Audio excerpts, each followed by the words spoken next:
The book Alchemist by Paulo Coelho, translated by Ellen Clark. Part 1. The boy name was Santiago. Dusk was falling as the boy arrived with his herd at an abandoned church. The roof had fallen in long ago, and an enormous sycamore had grown on the spot where the sacristy had once stood. He decided to spend the night there. He saw to it that all the sheep entered through the ruined gate, and then laid some planks across it to prevent the flock from wandering away during the night. There were no wolves in the region, but once an animal had strayed during the night, and the boy had had to spend the entire next day searching for it. He swept the floor with his jacket and lay down, using the book he had just finished reading as a pillow.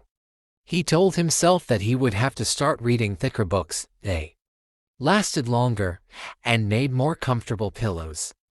It was still dark when he awoke, and, looking up, he could see the stars through the half-destroyed roof. I wanted to sleep a little longer, he thought. He had had the same dream that night as a week ago, and once again he had awakened before it ended. He arose and, taking up his crook, began to awaken the sheep that still slept. He had noticed that, as soon as he awoke, most of his animals also began to stir. It was as if some mysterious energy bound his life to that of the sheep, with whom he had spent the past 2 years, leading them through the countryside in search of food and water. "They are so used to me that they know my schedule," he muttered. Thinking about that for a moment, he realized that it could be the other way around, that it was he who had become accustomed to their schedule. But there were certain of them who took a bit longer to awaken. The boy prodded them, one by one, with his crook, calling each by name. He had always believed that the sheep were able to understand what he said. So there were times when he read them parts of his books that had made an impression on him, or when he would tell them of the loneliness or the happiness of a shepherd in the fields. Sometimes he would comment to them on the things he had seen in the villages they passed. But for the past few days he had spoken to them about only one thing: the girl, the daughter of a merchant who lived in the village they would reach in about 4 days. He had been to the village only once, the year before. The merchant was the proprietor of a dry goods shop, and he always demanded that the sheep be sheared in his presence, so that he would not be cheated. A friend had told the boy about the shop, and he had taken his sheep there. "I need to sell some wool," the boy told the merchant. The shop was busy, and the man asked the shepherd to wait until the afternoon. So the boy sat on the steps of the shop and took a book from his bag. "I didn't know shepherds knew how to read," said a girl's voice behind him. The girl was typical of the region of Andalusia, with flowing black hair and eyes that vaguely recalled the Moorish conquerors. "Well, usually I learn more from my sheep than from books," he answered. During the 2 hours that they talked, she told him she was the merchant's daughter, and spoke of life in the village, where each day was like all the others. The shepherd told her of the Andalusian countryside, and related the news from the other towns where he had stopped. It was a pleasant change from talking to his sheep. "How did you learn to read?" the girl asked at one point. "Like everybody learns," he said, "in school." "Well, if you know how to read, why are you just a shepherd?" The boy mumbled an answer that allowed him to avoid responding to her question. He was sure the girl would never understand. He went on telling stories about his travels, and her bright, Moorish eyes went wide with fear and surprise. As the time passed, the boy found himself wishing that the day would never end, that her father would stay busy and keep him waiting for 3 days. He recognized that he was feeling something he had never experienced before, the desire to live in one place forever. With the girl with the raven hair, his days would never be the same again. But finally the merchant appeared, and asked the boy to shear for sheep. He paid for the wool and asked the shepherd to come back the following year. And now it was only 4 days before he would be back in that same village. He was excited, and at the same time uneasy. Maybe the girl had already forgotten him. Lots of shepherds passed through, selling their wool. "It doesn't matter," he said to his sheep. "I know other girls in other places." But in his heart he knew that it did matter, and he knew that shepherds, like seamen and like traveling salesmen, always found a town where there was someone who could make them forget the joys of carefree wandering. The day was dawning, and the shepherd urged his sheep in the direction of the sun. They never have to make any decisions, he thought. Maybe that's why they always stay close to me. The only things that concerned the sheep were food and water. As long as the boy knew how to find the best pastures in Andalusia, they would be his friends. Yes, their days were all the same, with the seemingly endless hours between sunrise and dusk. And they had never read a book in their young lives, and didn't understand when the boy told them about the sights of the cities. They were content with just food and water, and, in exchange, they generously gave of their wool, their company, and once in a while their meat.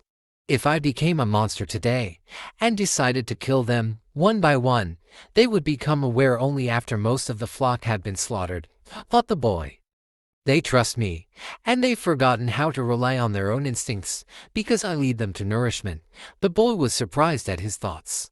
Maybe the church, with the sycamore growing from within, had been haunted. It had caused him to have the same dream for a second time, and it was causing him to feel anger toward his faithful companions. He drank a bit from the wine that remained from his dinner of the night before, and he gathered his jacket closer to his body. He knew that a few hours from now, with the sun at its zenith, the heat would be so great that he would not be able to lead his flock across the fields. It was the time of day when all of Spain slept during the summer. The heat lasted until nightfall, and all that time he had to carry his jacket. But when he thought to complain about the burden of its weight, he remembered that, because he had the jacket, he had withstood the cold of the dawn. We have to be prepared for change, he thought, and he was grateful for the jacket's weight and warmth. The jacket had a purpose, and so did the boy. His purpose in life was to travel, and, after 2 years of walking the Andalusian terrain, he knew all the cities of the region. He was planning, on this visit, to explain to the girl how it was that a simple shepherd knew how to read. That he had attended a seminary until he was 16. His parents had wanted him to become a priest, and thereby a source of pride for a simple farm family. They worked hard just to have food and water, like the sheep. He had studied Latin, Spanish, and theology. But ever since he had been a child, he had wanted to know the world, and this was much more important to him than knowing God and learning about man's sins. One afternoon, on a visit to his family, he had summoned up the courage to tell his father that he didn't want to become a priest. That he wanted to travel. People from all over the world have passed through this village, son, said his father. They come in search of new things, but when they leave they are basically the same people they were when they arrived. They climb the mountain to see the castle, and they wind up thinking that the past was better than what we have now. They have blonde hair, or dark skin, but basically they're the same as the people who live right here. But I'd like to see the castles in the towns where they live, the boy explained. Those people, when they see our land, say that they would like to live here forever, his father continued. Well, I'd like to see their land, and see how they live, said his son. The people who come here have a lot of money to spend, so they can afford to travel, his father said.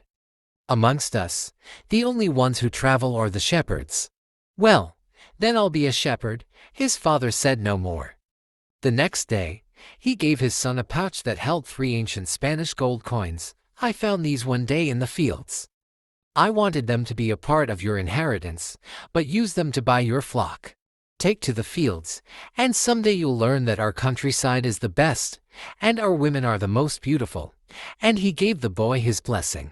The boy could see in his father's gaze a desire to be able, himself, to travel the world, a desire that was still alive, despite his father's having had to bury it, over dozens of years, under the burden of struggling for water to drink, food to eat, and the same place to sleep every night of his life. The horizon was tinged with red, and suddenly the sun appeared. The boy thought back to that conversation with his father, and felt happy. He had already seen many castles and met many women, but none the equal of the one who awaited him several days hence. He owned a jacket, a book that he could trade for another, and a flock of sheep.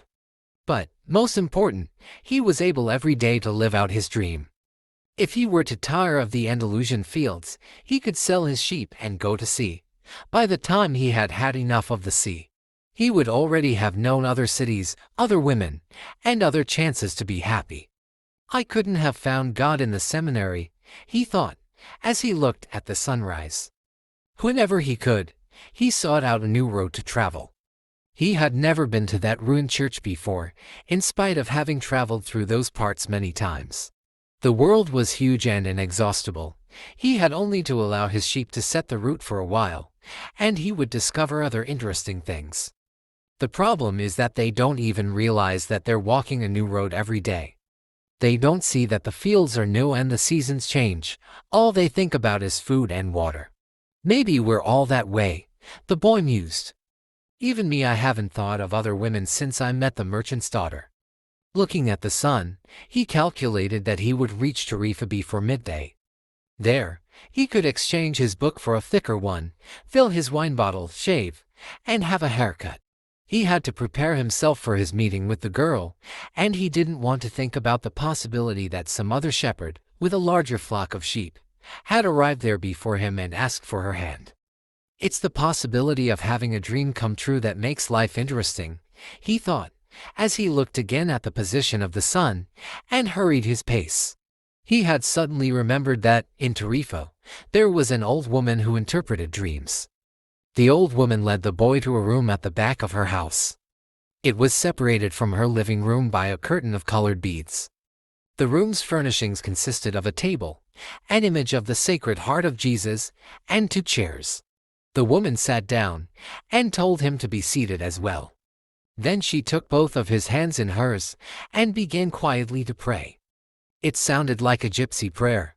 The boy had already had experience on the road with gypsies. They also traveled, but they had no flocks of sheep. People said that gypsies spent their lives tricking others. It was also said that they had a pact with the devil, and that they kidnapped children and, taking them away to their mysterious camps, made them their slaves. As a child, the boy had always been frightened to death that he would be captured by gypsies, and this childhood fear returned when the old woman took his hands in hers. But she has the Sacred Heart of Jesus there, he thought, trying to reassure himself. He didn't want his hand to begin trembling, showing the old woman that he was fearful. He recited an Our Father silently. Very interesting, said the woman, never taking her eyes from the boy's hands, and then she fell silent. The boy was becoming nervous. His hands began to tremble, and the woman sensed it. He quickly pulled his hands away. I didn't come here to have you read my palm, he said, already regretting having come. He thought for a moment that it would be better to pay her fee and leave without learning the thing, that he was giving too much importance to his recurrent dream. You came so that you could learn about your dreams, said the old woman. And dreams are the language of God. When he speaks in our language, I can interpret what he has said.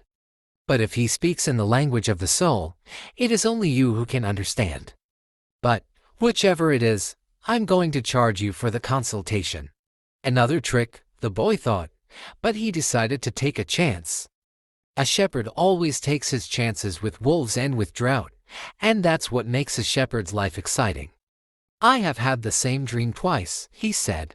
I dreamed that I was in a field with my sheep, when a child appeared and began to play with the animals. I don't like people to do that, because the sheep are afraid of strangers. But children always seem to be able to play with them without frightening them. I don't know why. I don't know how animals know the age of human beings. Tell me more about your dream, said the woman. I have to get back to my cooking, and, since you don't have much money, I can't give you a lot of time. The child went on playing with my sheep for quite a while, continued the boy, a bit upset. And suddenly, the child took me by both hands and transported me to the Egyptian pyramids. He paused for a moment to see if the woman knew what the Egyptian pyramids were, but she said nothing.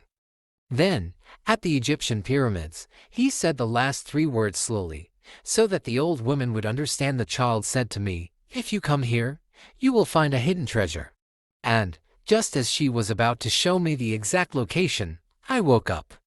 Both times, the woman was silent for some time. Then she again took his hands and studied them carefully. I'm not going to charge you anything now, she said. But I want 1/10 of the treasure, if you find it. The boy laughed out of happiness. He was going to be able to save the little money he had because of a dream about hidden treasure. Well, interpret the dream, he said. First, swear to me. Swear that you will give me 1/10 of your treasure in exchange for what I am going to tell you. The shepherd swore that he would. The old woman asked him to swear again while looking at the image of the Sacred Heart of Jesus. It's a dream in the language of the world, she said. I can interpret it, but the interpretation is very difficult. That's why I feel that I deserve a part of what you find. And this is my interpretation.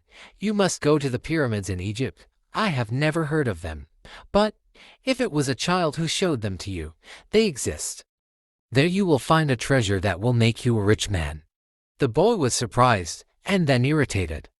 He didn't need to seek out the old woman for this. But then he remembered that he wasn't going to have to pay anything. I didn't need to waste my time just for this, he said. I told you that your dream was a difficult one. It's the simple things in life that are the most extraordinary. Only wise men are able to understand them. And since I am not wise, I have had to learn other arts, such as the reading of palms. Well, how am I going to get to Egypt? I only interpret dreams. I don't know how to turn them into reality. That's why I have to live off what my daughters provide me with. And what if I never get to Egypt? Then I don't get paid. It wouldn't be the first time, and the woman told the boy to leave, saying she had already wasted too much time with him. So the boy was disappointed. He decided that he would never again believe in dreams. He remembered that he had a number of things he had to take care of. He went to the market for something to eat. He traded his book for one that was thicker, and he found a bench in the plaza where he could sample the new wine he had bought. The day was hot, and the wine was refreshing. The sheep were at the gates of the city, in a stable that belonged to a friend. The boy knew a lot of people in the city. That was what made traveling appeal to him. He always made new friends, and he didn't need to spend all of his time with them. When someone sees the same people every day, as had happened with him at the seminary, they wind up becoming a part of that person's life, and then they want the person to change. If someone isn't what others want them to be, the others become angry. Everyone seems to have a clear idea of how other people should lead their lives, but none about his or her own. He decided to wait until the sun had sunk a bit lower in the sky before following his flock back through the fields. 3 days from now, he would be with the merchant's daughter. He started to read the book he had bought. On the very first page it described a burial ceremony. And the names of the people involved were very difficult to pronounce. If he ever wrote a book, he thought, he would present one person at a time, so that the reader wouldn't have to worry about memorizing a lot of names. When he was finally able to concentrate on what he was reading, he liked the book better. The burial was on a snowy day, and he welcomed the feeling of being cold. As he read on, an old man sat down at his side and tried to strike up a conversation. "What are they doing?" the old man asked, pointing at the people in the plaza. "Working," the boy answered dryly, making it look as if he wanted to concentrate on his reading. Actually, he was thinking about shearing his sheep in front of the merchant's daughter, so that she could see that he was someone who was capable of doing difficult things. He had already imagined the scene many times. Every time, the girl became fascinated when he explained that the sheep had to be sheared from back to front. He also tried to remember some good stories to relate as he sheared the sheep.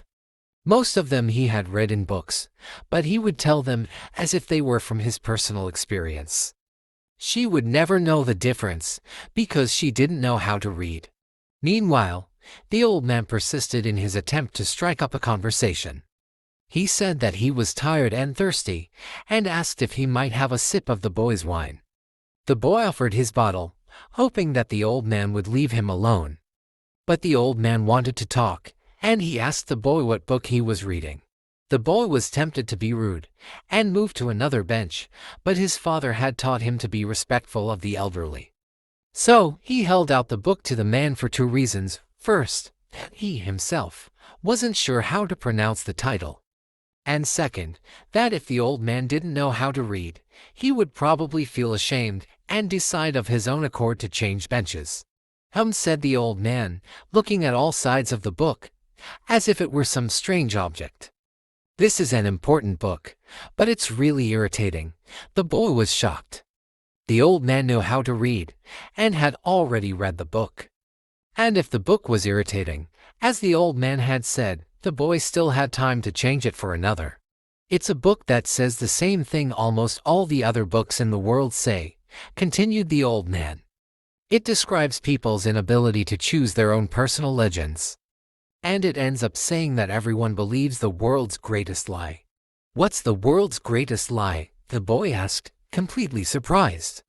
It's this, that at a certain point in our lives, we lose control of what's happening to us, and our lives become controlled by fate. That's the world's greatest lie. That's never happened to me, the boy said. They wanted me to be a priest, but I decided to become a shepherd. Much better, said the old man. Because you really like to travel. He knew what I was thinking, the boy said to himself. The old man, meanwhile, was leafing through the book, without seeming to want to return it at all. The boy noticed that the man's clothing was strange. He looked like an Arab, which was not unusual in those parts. Africa was only a few hours from Tarifa. One had only to cross the narrow straits by boat. Arabs often appeared in the city, shopping and chanting their strange prayers several times a day. Where are you from? The boy asked. From many places. No one can be from many places, the boy said. I'm a shepherd, and I have been to many places, but I come from only one place, from a city near an ancient castle. That's where I was born. Well then, we could say that I was born in Salem. The boy didn't know where Salem was, but he didn't want to ask, fearing that he would appear ignorant. He looked at the people in the plaza for a while. They were coming and going, and all of them seemed to be very busy. So, what is Salem like? He asked, trying to get some sort of clue. It's like it always has been, no clue yet. But he knew that Salem wasn't in Andalusia. If it were, he would already have heard of it. And what do you do in Salem? He insisted. What do I do in Salem? The old man laughed. Well, I'm the king of Salem. People say strange things, the boy thought. Sometimes it's better to be with the sheep, who don't say anything. And better still to be alone with one's books. They tell their incredible stories at the time when you want to hear them. But when you're talking to people, they say some things that are so strange that you don't know how to continue the conversation. My name is Melchizedek, said the old man. How many sheep do you have? Enough, said the boy. He could see that the old man wanted to know more about his life. Well, then, we've got a problem. I can't help you if you feel you've got enough sheep. The boy was getting irritated. He wasn't asking for help. It was the old man who had asked for a drink of his wine, and had started the conversation. Give me my book, the boy said. I have to go and gather my sheep and get going. Give me 1/10 of your sheep, said the old man, and I'll tell you how to find the hidden treasure. The boy remembered his dream, and suddenly everything was clear to him. The old woman hadn't charged him anything, but the old man, maybe he was her husband, was going to find a way to get much more money in exchange for information about something that didn't even exist. The old man was probably a gypsy too. But before the boy could say anything, the old man leaned over, picked up a stick, and began to write in the sand of the plaza. Something bright reflected from his chest with such intensity that the boy was momentarily blinded. With a movement that was too quick for someone his age, the man covered whatever it was with his cape. When his vision returned to normal, the boy was able to read what the old man had written in the sand. There, in the sand of the plaza of that small city, the boy read the names of his father and his mother and the name of the seminary he had attended. He read the name of the merchant's daughter, which he hadn't even known, and he read things he had never told anyone. I'm the king of Salem, the old man had said. Why would a king be talking with a shepherd? The boy asked, awed and embarrassed. For several reasons, but let's say that the most important is that you have succeeded in discovering your personal legend. The boy didn't know what a person's personal legend was. It's what you have always wanted to accomplish. Everyone, when they are young, knows what their personal legend is. At that point in their lives, everything is clear and everything is possible. They are not afraid to dream and to yearn for everything they would like to see happen to them in their lives. But, as time passes, a mysterious force begins to convince them that it will be impossible for them to realize their personal legend. None of what the old man was saying made much sense to the boy. But he wanted to know what the mysterious force was. The merchant's daughter would be impressed when he told her about that. It's a force that appears to be negative, but actually shows you how to realize your personal legend. It prepares your spirit and your will. Because there is one great truth on this planet: whoever you are, or whatever it is that you do, when you really want something, it's because that desire originated in the soul of the universe. It's your mission on Earth, even when all you want to do is travel. Or marry the daughter of a textile merchant, yes, or even search for treasure. The soul of the world is nourished by people's happiness. And also by unhappiness, envy, and jealousy. To realize one's personal legend is a person's only real obligation. All things are one. And, when you want something, all the universe conspires in helping you to achieve it. They were both silent for a time, observing the plaza and the townspeople. It was the old man who spoke first. "Why do you tend a flock of sheep?" "Because I like to travel." The old man pointed to a baker standing in his shop window at one corner of the plaza.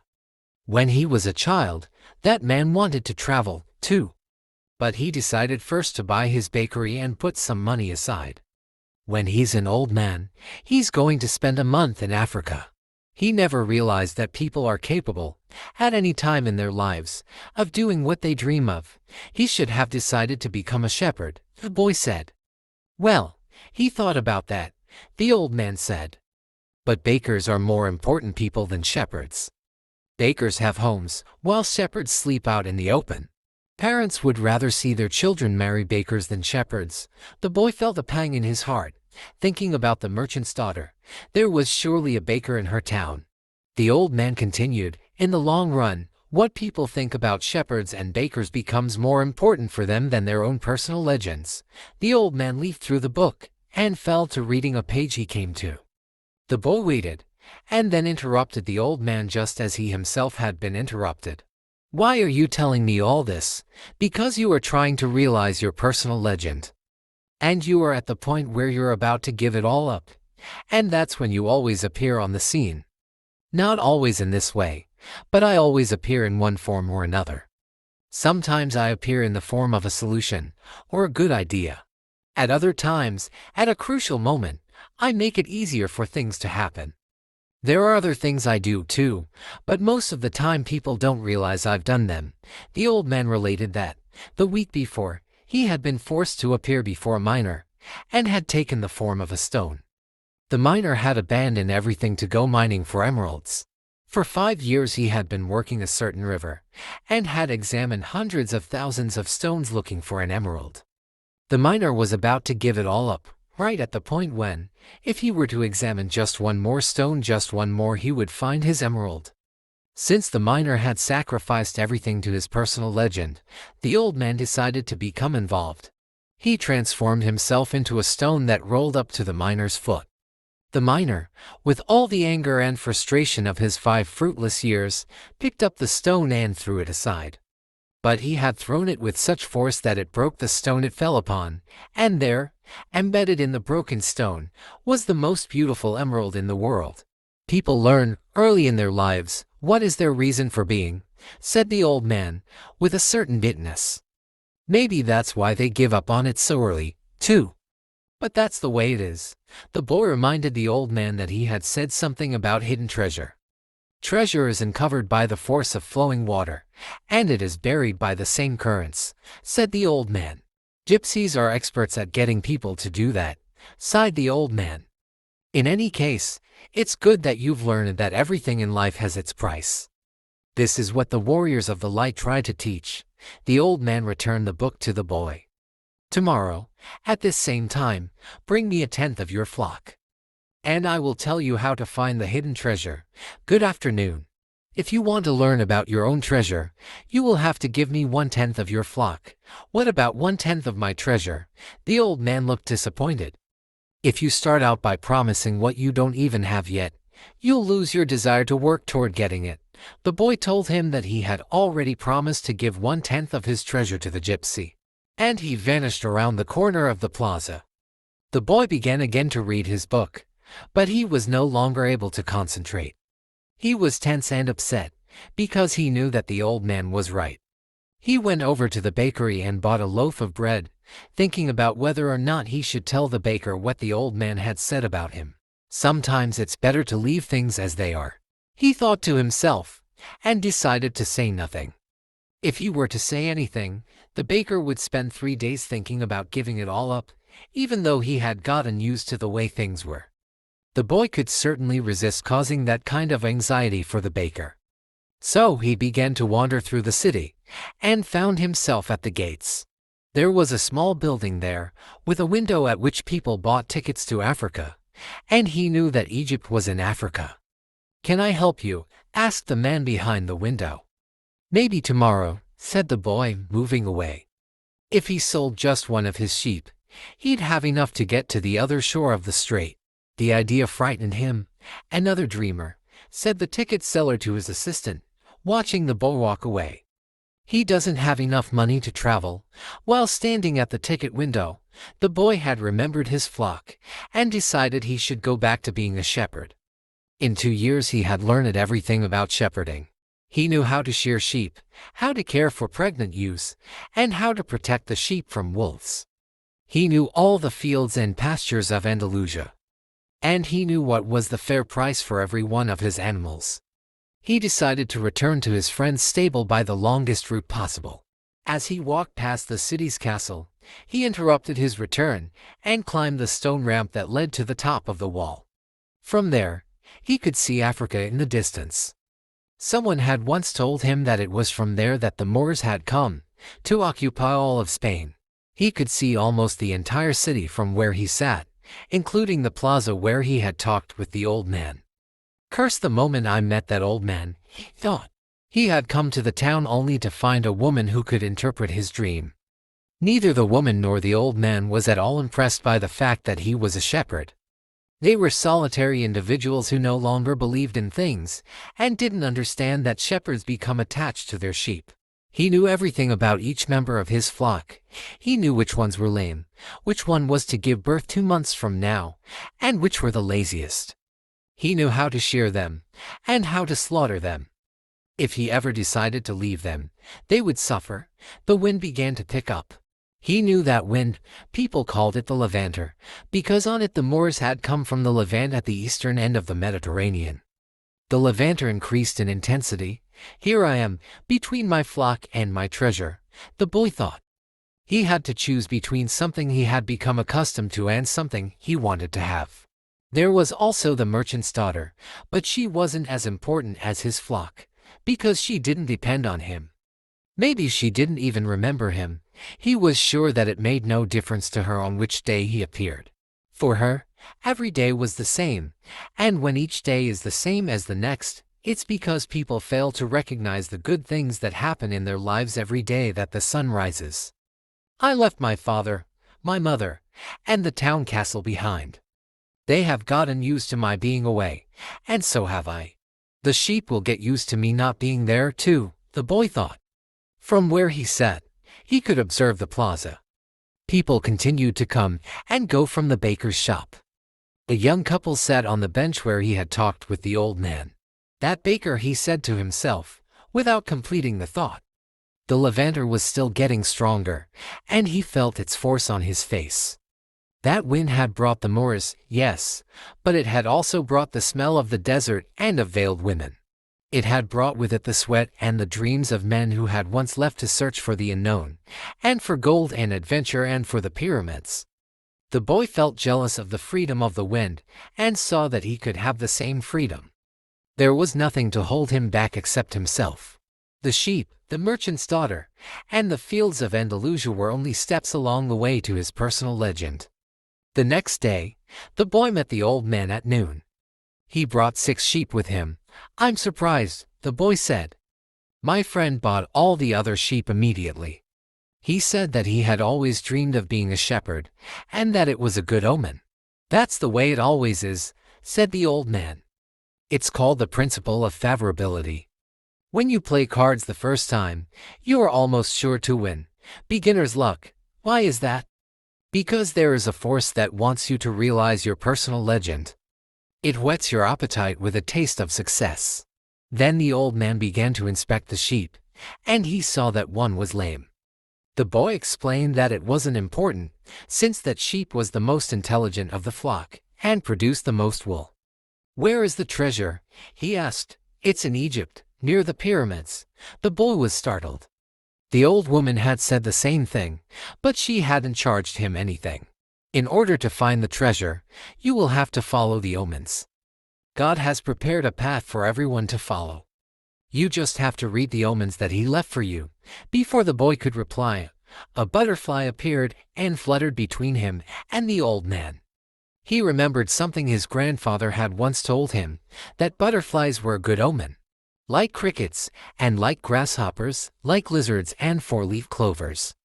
"That's right," said the old man, able to read the boy's thoughts, "just as your grandfather taught you. These are good omens." The old man opened his cape, and the boy was struck by what he saw. The old man wore a breastplate of heavy gold covered with precious stones. The boy recalled the brilliance he had noticed on the previous day. He really was a king. He must be disguised to avoid encounters with thieves. "Take these," said the old man, holding out a white stone and a black stone that had been embedded at the center of the breastplate. "They are called Urim and Thummim. The black signifies yes, and the white no. When you are unable to read the omens, they will help you to do so. Always ask an objective question, but, if you can, try to make your own decisions. The treasure is at the pyramids, that you already knew. But I had to insist on the payment of 6 sheep, because I helped you to make your decision." The boy put the stones in his pouch. From then on, he would make his own decisions. Don't forget that everything you deal with is only one thing and nothing else. And don't forget the language of omens. And, above all, don't forget to follow your personal legend through to its conclusion. But before I go, I want to tell you a little story. A certain shopkeeper sent his son to learn about the secret of happiness from the wisest man in the world. The lad wandered through the desert for 40 days, and finally came upon a beautiful castle, high atop a mountain. It was there that the wise man lived. Rather than finding a saintly man, though, our hero, on entering the main room of the castle, saw a hive of activity. Tradesmen came and went. People were conversing in the corners, a small orchestra was playing soft music, and there was a table covered with platters of the most delicious food in that part of the world. The wise man conversed with everyone, and the boy had to wait for 2 hours before it was his turn to be given the man's attention. The wise man listened attentively to the boy's explanation of why he had come, but told him that he didn't have time just then to explain the secret of happiness. He suggested that the boy look around the palace and return in 2 hours. "Meanwhile, I want to ask you to do something," said the wise man, handing the boy a teaspoon that held 2 drops of oil. "As you wander around, carry this spoon with you without allowing the oil to spill." The boy began climbing and descending the many stairways of the palace, keeping his eyes fixed on the spoon. After 2 hours, he returned to the room where the wise man was.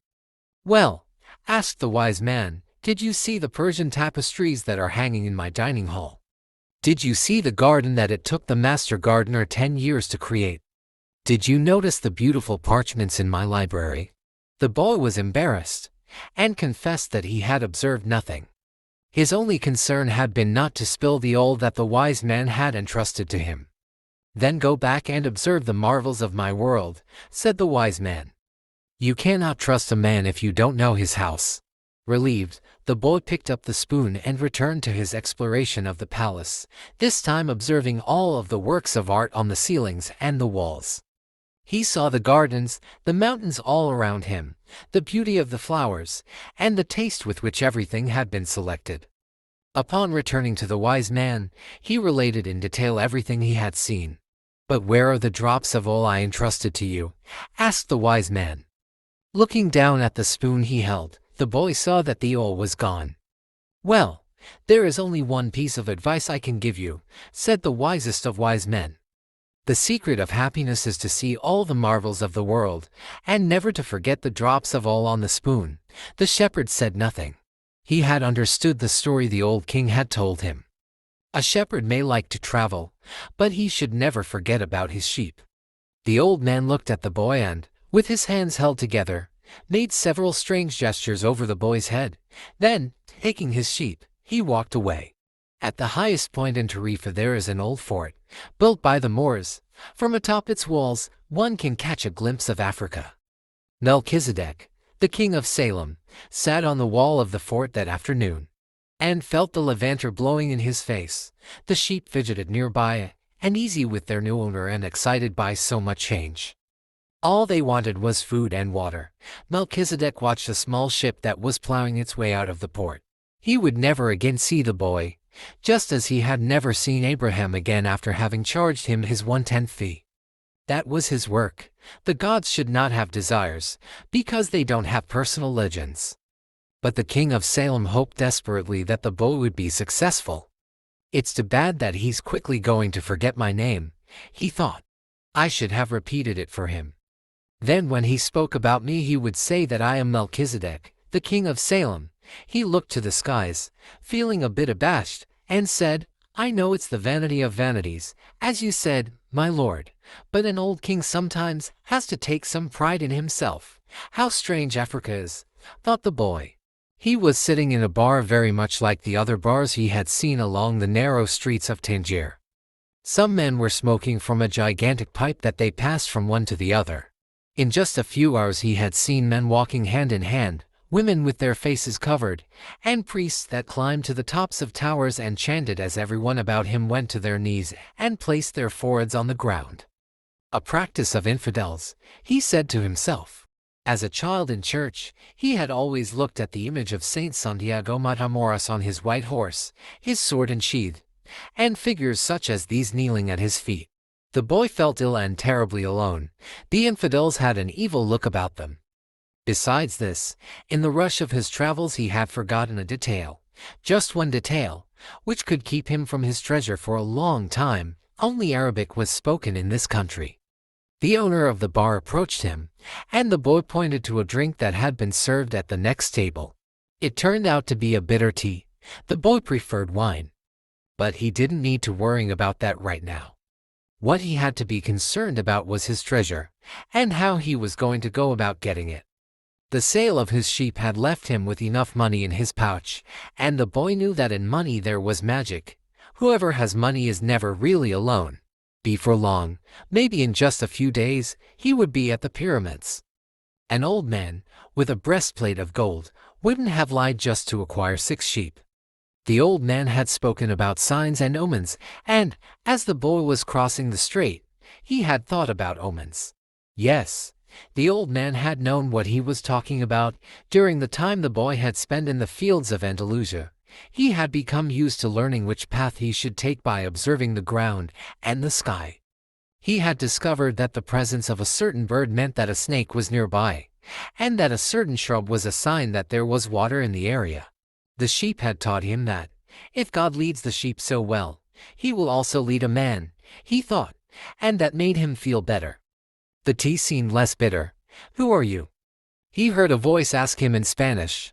The boy was relieved. He was thinking about omens, and someone had appeared. "How come you speak Spanish?" he asked. The new arrival was a young man in Western dress, but the color of his skin suggested he was from this city. He was about the same age and height as the boy. "Almost everyone here speaks Spanish. We're only 2 hours from Spain. Sit down, and let me treat you to something," said the boy, "and ask for a glass of wine for me." "I hate this tea. There is no wine in this country," the young man said. "The religion here forbids it." The boy told him then that he needed to get to the pyramids. He almost began to tell about his treasure, but decided not to do so. If he did, it was possible that the Arab would want a part of it as payment for taking him there. He remembered what the old man had said about offering something you didn't even have yet. "I'd like you to take me there if you can. I can pay you to serve as my guide." "Do you have any idea how to get there?" the newcomer asked. The boy noticed that the owner of the bar stood nearby, listening attentively to their conversation. He felt uneasy at the man's presence, but he had found a guide, and didn't want to miss out on an opportunity. "You have to cross the entire Sahara Desert," said the young man, "and to do that, you need money." "I need to know whether you have enough." The boy thought it a strange question. But he trusted in the old man, who had said that, when you really want something, the universe always conspires in your favor. He took his money from his pouch and showed it to the young man. The owner of the bar came over and looked, as well. The two men exchanged some words in Arabic, and the bar owner seemed irritated. "Let's get out of here," said the new arrival. "He wants us to leave." The boy was relieved. He got up to pay the bill, but the owner grabbed him and began to speak to him in an angry stream of words. The boy was strong and wanted to retaliate, but he was in a foreign country. His new friend pushed the owner aside and pulled the boy outside with him. "He wanted your money," he said. "Tangier is not like the rest of Africa. This is a port, and every port has its thieves." The boy trusted his new friend. He had helped him out in a dangerous situation. He took out his money and counted it. "We could get to the pyramids by tomorrow," said the other, taking the money. "But I have to buy 2 camels." They walked together through the narrow streets of Tangier. Everywhere there were stalls with items for sale. They reached the center of a large plaza where the market was held. There were thousands of people there, arguing, selling, and buying. Vegetables for sale amongst daggers, and carpet displayed alongside tobacco. But the boy never took his eye off his new friend. After all, he had all his money. He thought about asking him to give it back, but decided that would be unfriendly. He knew nothing about the customs of the strange land he was in. "I'll just watch him," he said to himself. He knew he was stronger than his friend. Suddenly, there in the midst of all that confusion, he saw the most beautiful sword he had ever seen. The scabbard was embossed in silver, and the handle was black and encrusted with precious stones. The boy promised himself that, when he returned from Egypt, he would buy that sword. "Ask the owner of that stall how much the sword costs," he said to his friend. Then he realized that he had been distracted for a few moments, looking at the sword. His heart squeezed, as if his chest had suddenly compressed it. He was afraid to look around, because he knew what he would find. He continued to look at the beautiful sword for a bit longer, until he summoned the courage to turn around. All around him was the market, with people coming and going, shouting and buying, and the aroma of strange foods, but nowhere could he find his new companion. The boy wanted to believe that his friend had simply become separated from him by accident. He decided to stay right there and await his return. As he waited, a priest climbed to the top of a nearby tower and began his chant. Everyone in the market fell to their knees, touched their foreheads to the ground, and took up the chant. Then, like a colony of worker ants, they dismantled their stalls and left. The sun began its departure, as well. The boy watched it through its trajectory for some time, until it was hidden behind the white houses surrounding the plaza. He recalled that when the sun had risen that morning, he was on another continent, still a shepherd with 60 sheep, and looking forward to meeting with a girl. That morning he had known everything that was going to happen to him as he walked through the familiar fields. But now, as the sun began to set, he was in a different country, a stranger in a strange land, where he couldn't even speak the language. He was no longer a shepherd, and he had nothing, not even the money to return and start everything over. All this happened between sunrise and sunset, the boy thought. He was feeling sorry for himself, and lamenting the fact that his life could have changed so suddenly and so drastically. He was so ashamed that he wanted to cry. He had never even wept in front of his own sheep. But the marketplace was empty, and he was far from home, so he wept.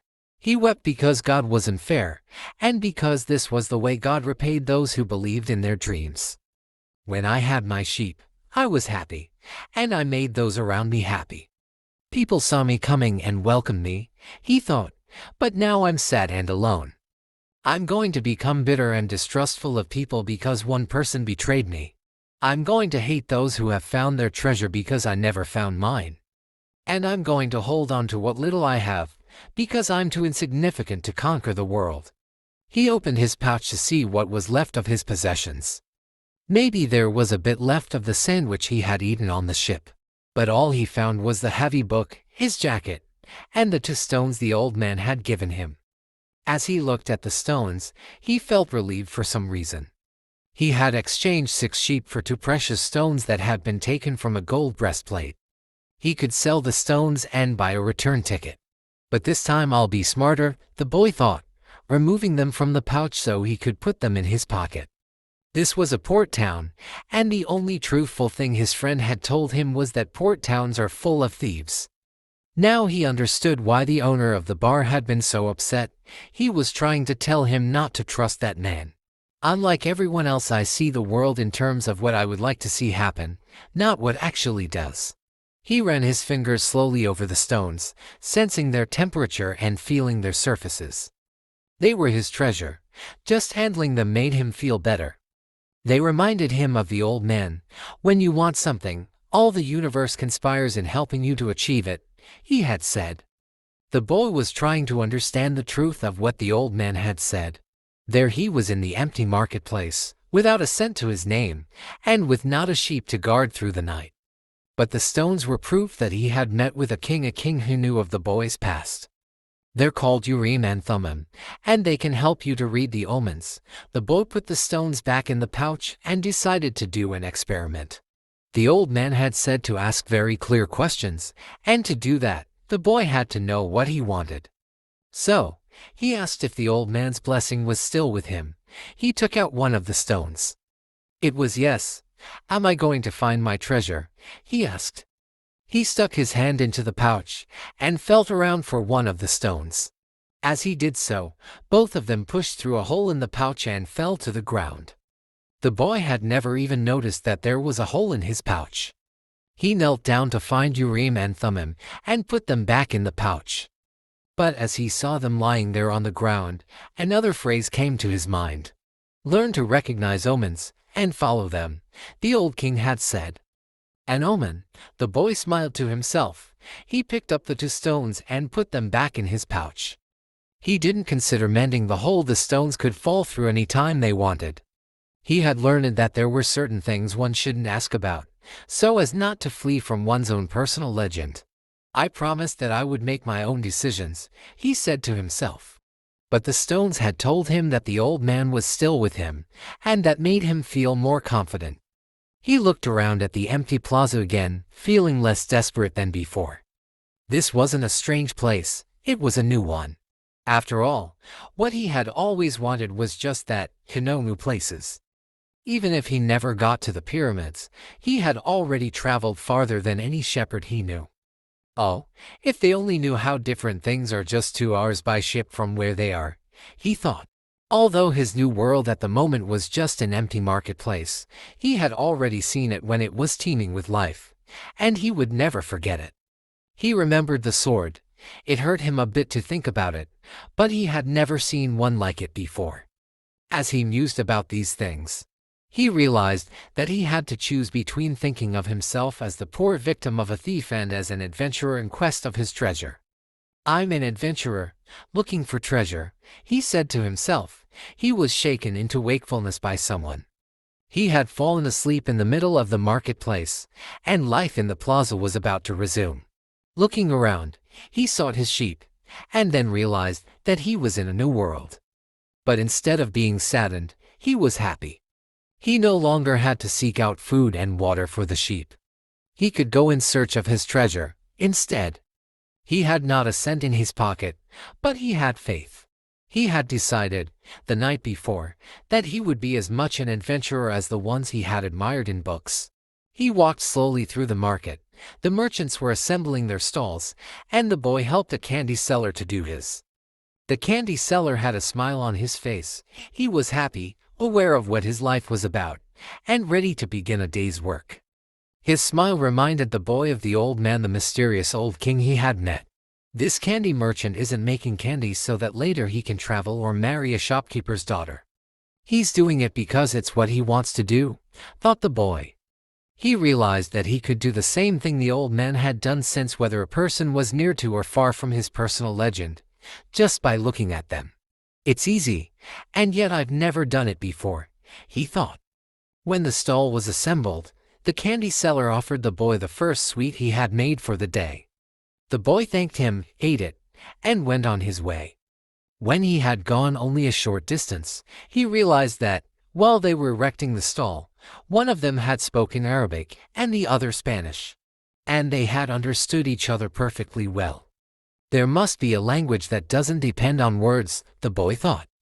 I've already had that experience with my sheep, and now it's happening with people. He was learning a lot of new things. Some of them were things that he had already experienced, and weren't really new, but that he had never perceived before. And he hadn't perceived them because he had become accustomed to them. He realized, if I can learn to understand this language without words, I can learn to understand the world. Relaxed and unhurried, he resolved that he would walk through the narrow streets of Tangier. Only in that way would he be able to read the omens. He knew it would require a lot of patience, but shepherds know all about patience. Once again he saw that, in that strange land, he was applying the same lessons he had learned with his sheep. All things are one, the old man had said. The crystal merchant awoke with the day, and felt the same anxiety that he felt every morning. He had been in the same place for 30 years, a shop at the top of a hilly street where few customers passed. Now it was too late to change anything. The only thing he had ever learned to do was to buy and sell crystal glassware. There had been a time when many people knew of his shop, Arab merchants, French and English geologists, German soldiers, who were always well-heeled. In those days it had been wonderful to be selling crystal, and he had thought how he would become rich and have beautiful women at his side as he grew older. But, as time passed, Tangier had changed. The nearby city of Ceuta had grown faster than Tangier, and business had fallen off. Neighbors moved away, and there remained only a few small shops on the hill. And no one was going to climb the hill just to browse through a few small shops, but the crystal merchant had no choice. He had lived 30 years of his life buying and selling crystal pieces, and now it was too late to do anything else. He spent the entire morning observing the infrequent comings and goings in the street. He had done this for years, and knew the schedule of everyone who passed. But, just before lunchtime, a boy stopped in front of the shop. He was dressed normally, but the practiced eyes of the crystal merchant could see that the boy had no money to spend. Nevertheless, the merchant decided to delay his lunch for a few minutes until the boy moved on. A card hanging in the doorway announced that several languages were spoken in the shop. The boy saw a man appear behind the counter. "I can clean up those glasses in the window, if you want," said the boy. "The way they look now, nobody is going to want to buy them." The man looked at him without responding. "In exchange, you could give me something to eat." The man still said nothing, and the boy sensed that he was going to have to make a decision. In his pouch, he had his jacket. He certainly wasn't going to need it in the desert. Taking the jacket out, he began to clean the glasses. In half an hour, he had cleaned all the glasses in the window, and, as he was doing so, two customers had entered the shop and bought some crystal. When he had completed the cleaning, he asked the man for something to eat. "Let's go and have some lunch," said the crystal merchant. He put a sign on the door, and they went to a small cafe nearby. As they sat down at the only table in the place, the crystal merchant laughed. "You didn't have to do any cleaning," he said. "The Quran requires me to feed a hungry person. Well then, why did you let me do it?" The boy asked. "Because the crystal was dirty. And both you and I needed to cleanse our minds of negative thoughts." When they had eaten, the merchant turned to the boy and said, "I'd like you to work in my shop. Two customers came in today while you were working, and that's a good omen. People talk a lot about omens," thought the shepherd. "But they really don't know what they're saying." Just as I hadn't realized that for so many years I had been speaking a language without words to my sheep. "Do you want to go to work for me?" the merchant asked. "I can work for the rest of today," the boy answered. "I'll work all night, until dawn, and I'll clean every piece of crystal in your shop. In return, I need money to get to Egypt tomorrow." The merchant laughed. "Even if you clean my crystal for an entire year, even if you earned a good commission selling every piece, you would still have to borrow money to get to Egypt. There are thousands of kilometers of desert between here and there." There was a moment of silence so profound that it seemed the city was asleep. No sound from the bazaars, no arguments among the merchants, no men climbing to the towers to chant. No hope, no adventure, No old kings or personal legends, no treasure, and no pyramids. It was as if the world had fallen silent because the boy's soul had. He sat there, staring blankly through the door of the cafe, wishing that he had died, and that everything would end forever at that moment. The merchant looked anxiously at the boy. All the joy he had seen that morning had suddenly disappeared.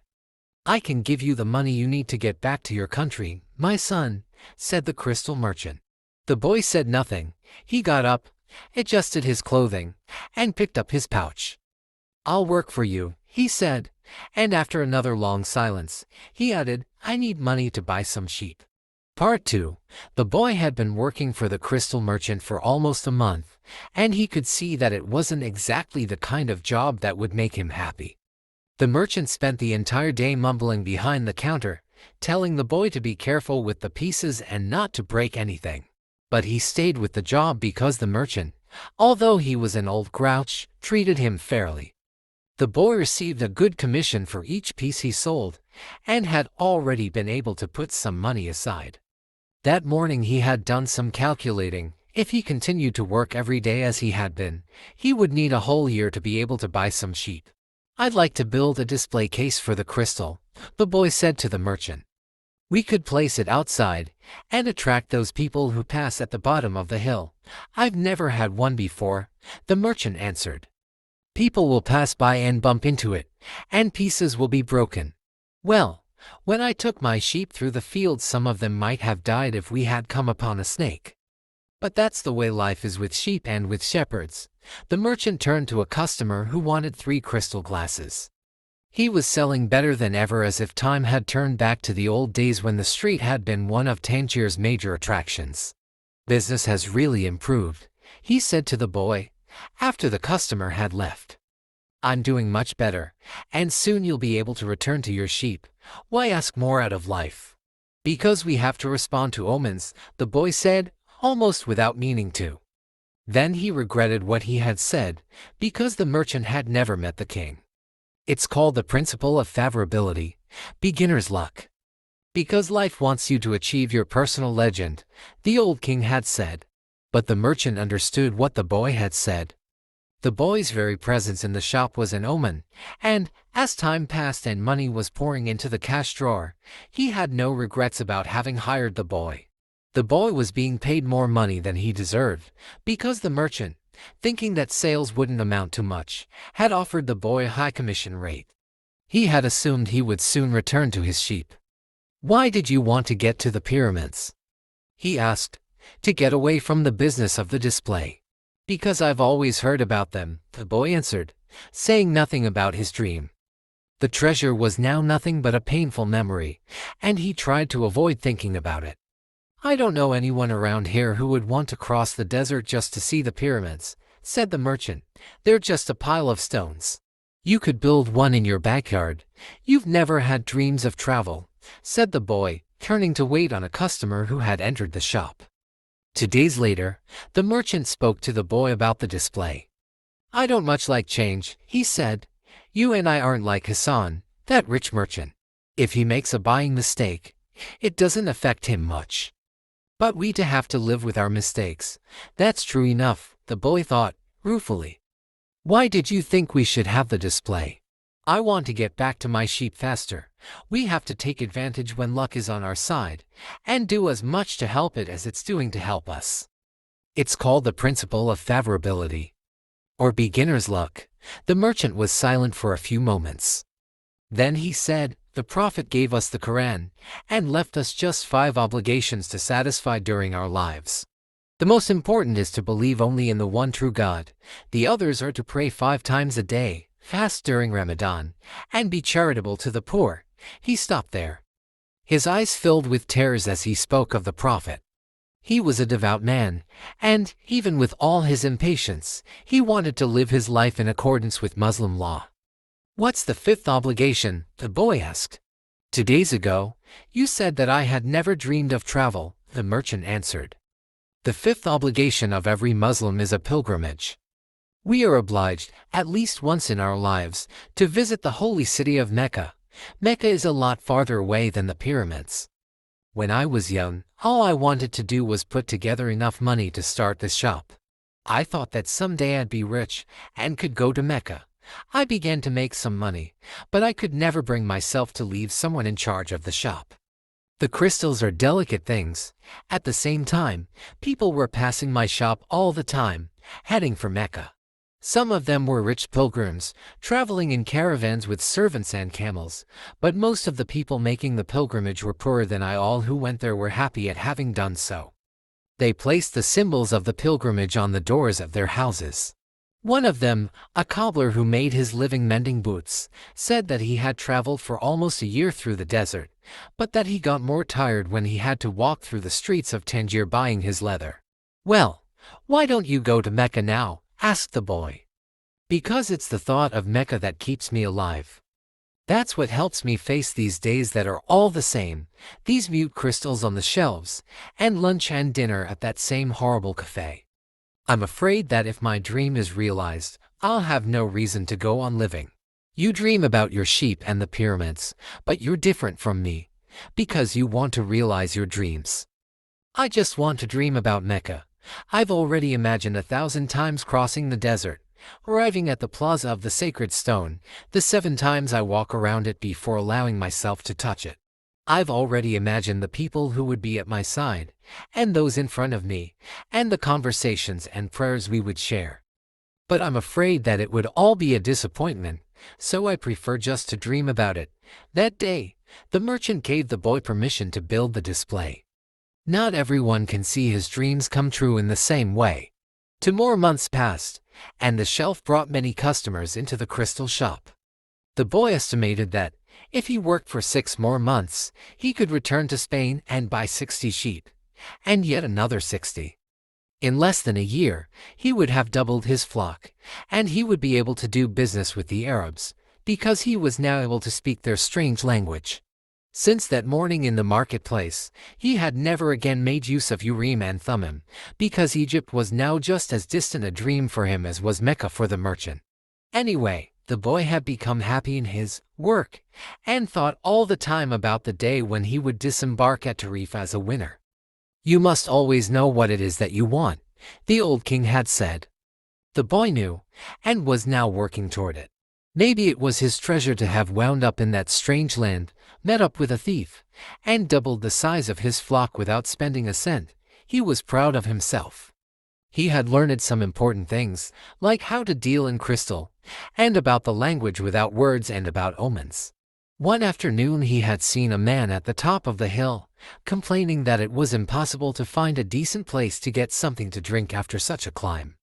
The boy, accustomed to recognizing omens, spoke to the merchant. "Let's sell tea to the people who climb the hill. Lots of places sell tea around here," the merchant said, "but we could sell tea in crystal glasses.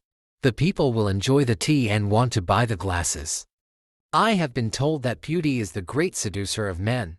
The merchant didn't respond, but that afternoon, after saying his prayers and closing the shop, he invited the boy to sit with him and share his hookah, that strange pipe used by the Arabs. "What is it you're looking for?" asked the old merchant. "I've already told you.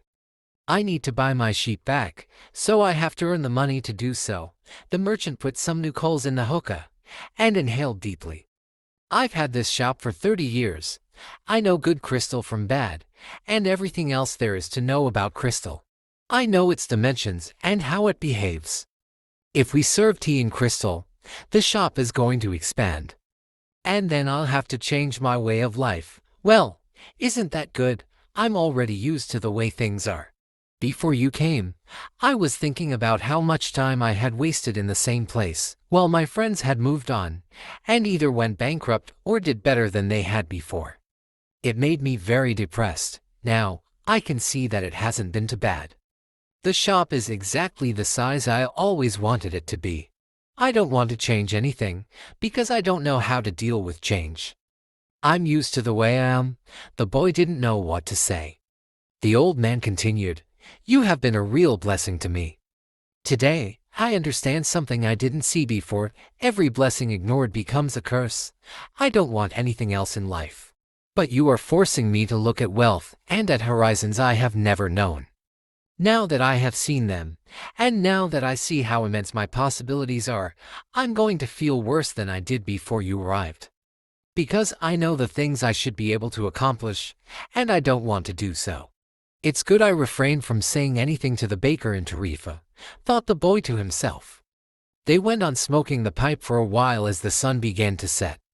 They were conversing in Arabic, and the boy was proud of himself for being able to do so. There had been a time when he thought that his sheep could teach him everything he needed to know about the world, but they could never have taught him Arabic. There are probably other things in the world that the sheep can't teach me, thought the boy as he regarded the old merchant. All they ever do, really, is look for food and water. And maybe it wasn't that they were teaching me, but that I was learning from them.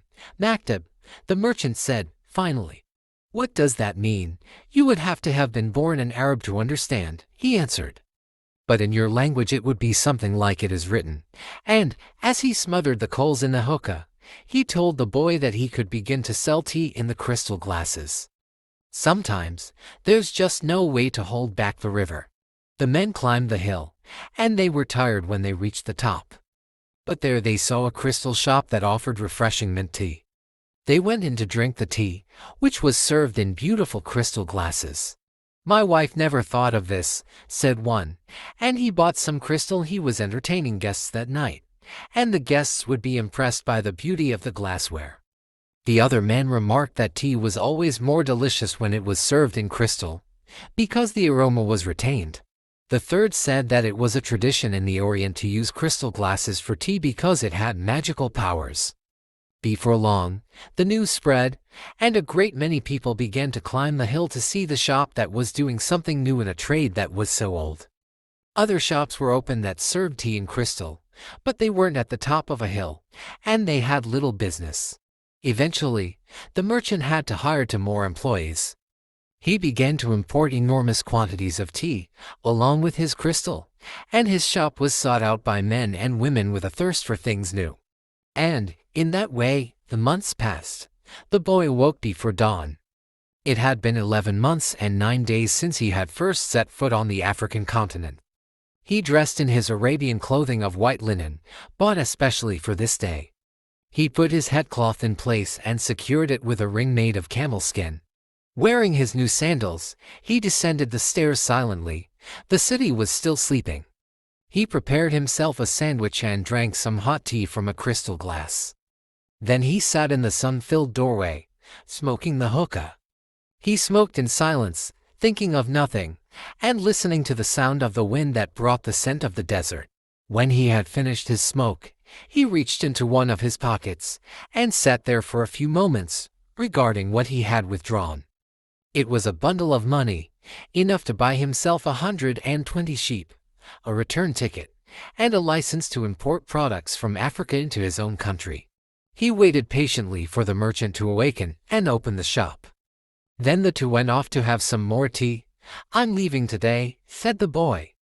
I have the money I need to buy my sheep, and you have the money you need to go to Mecca. The old man said nothing. Will you give me your blessing? Asked the boy.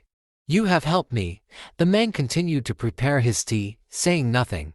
Then he turned to the boy. I am proud of you, he said.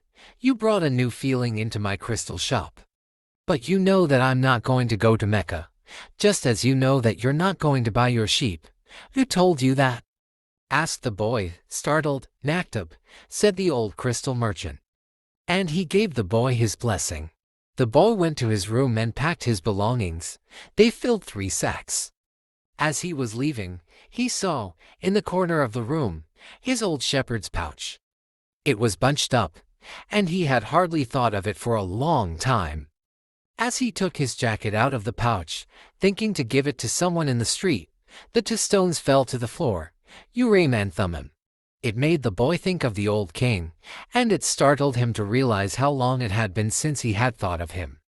For nearly a year, he had been working incessantly, thinking only of putting aside enough money so that he could return to Spain with pride.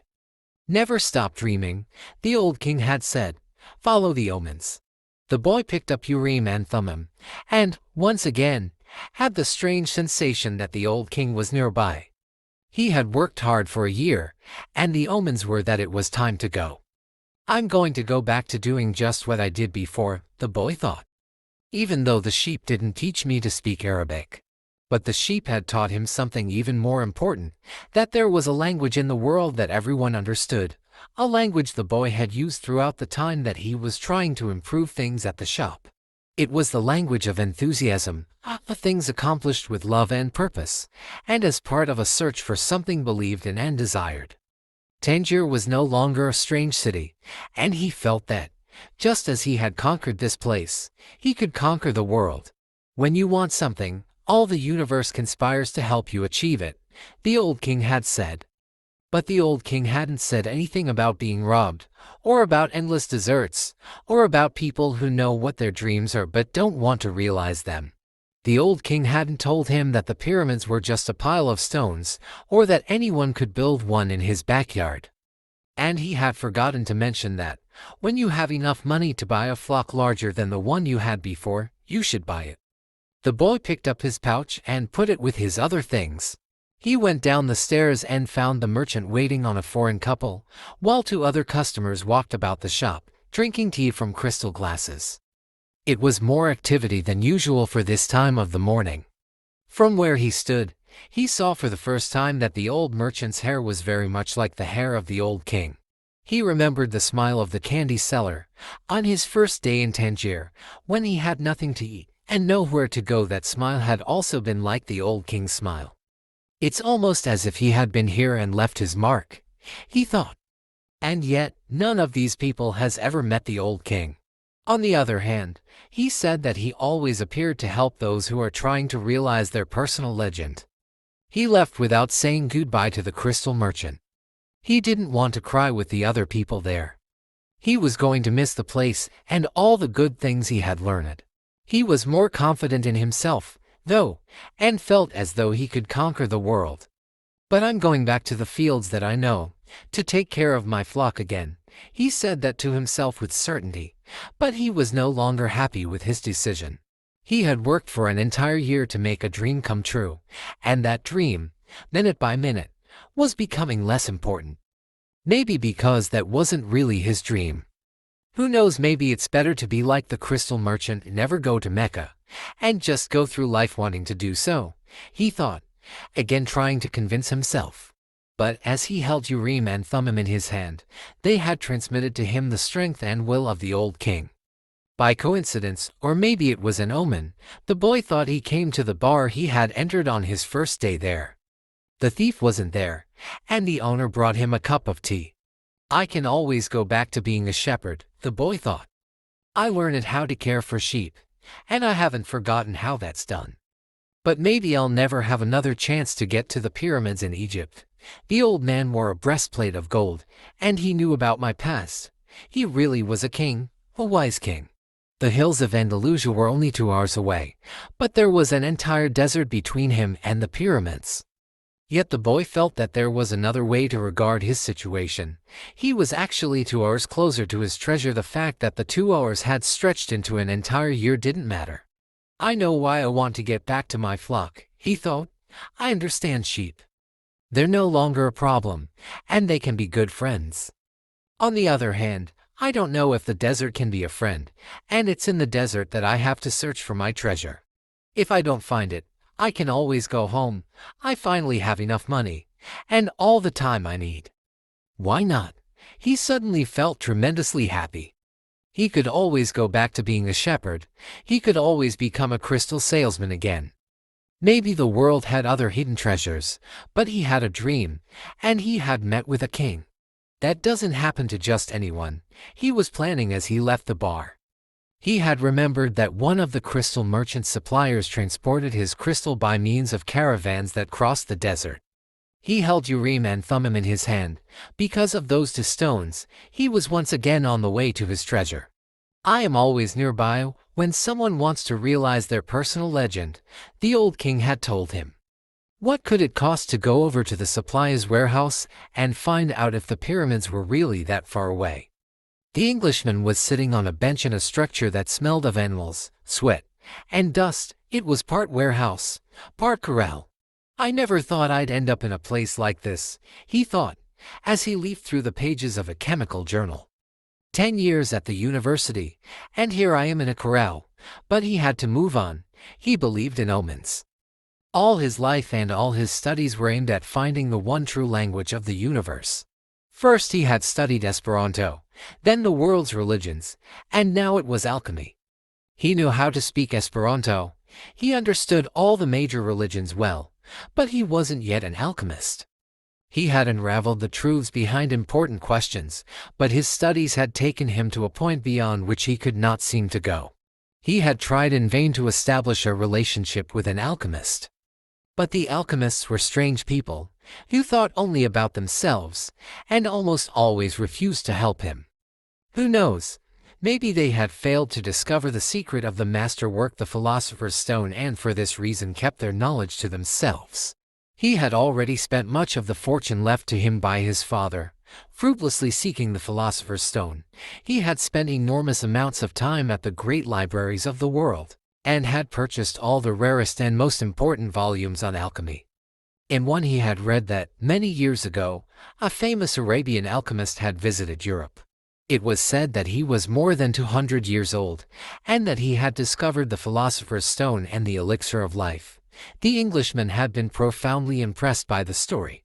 But he would never have thought it more than just a myth, had not a friend of his returning from an archaeological expedition in the desert told him about an Arab that was possessed of exceptional powers. He lives at the Al-Fayoum oasis, his friend had said. And people say that he is 200 years old, and is able to transform any metal into gold. The Englishman could not contain his excitement. He cancelled all his commitments and pulled together the most important of his books, and now here he was, sitting inside a dusty, smelly warehouse.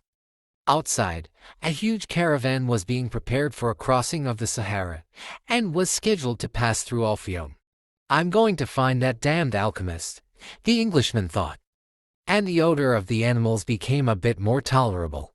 A young Arab, also loaded down with baggage, entered, and greeted the Englishman. "Where are you bound?" asked the young Arab. "I'm going into the desert," the man answered, turning back to his reading. He didn't want any conversation at this point. What he needed to do was review all he had learned over the years, because the alchemist would certainly put him to the test. The young Arab took out a book and began to read. The book was written in Spanish.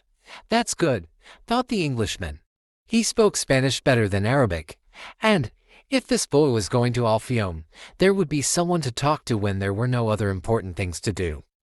"That's strange," said the boy, as he tried once again to read the burial scene that began the book.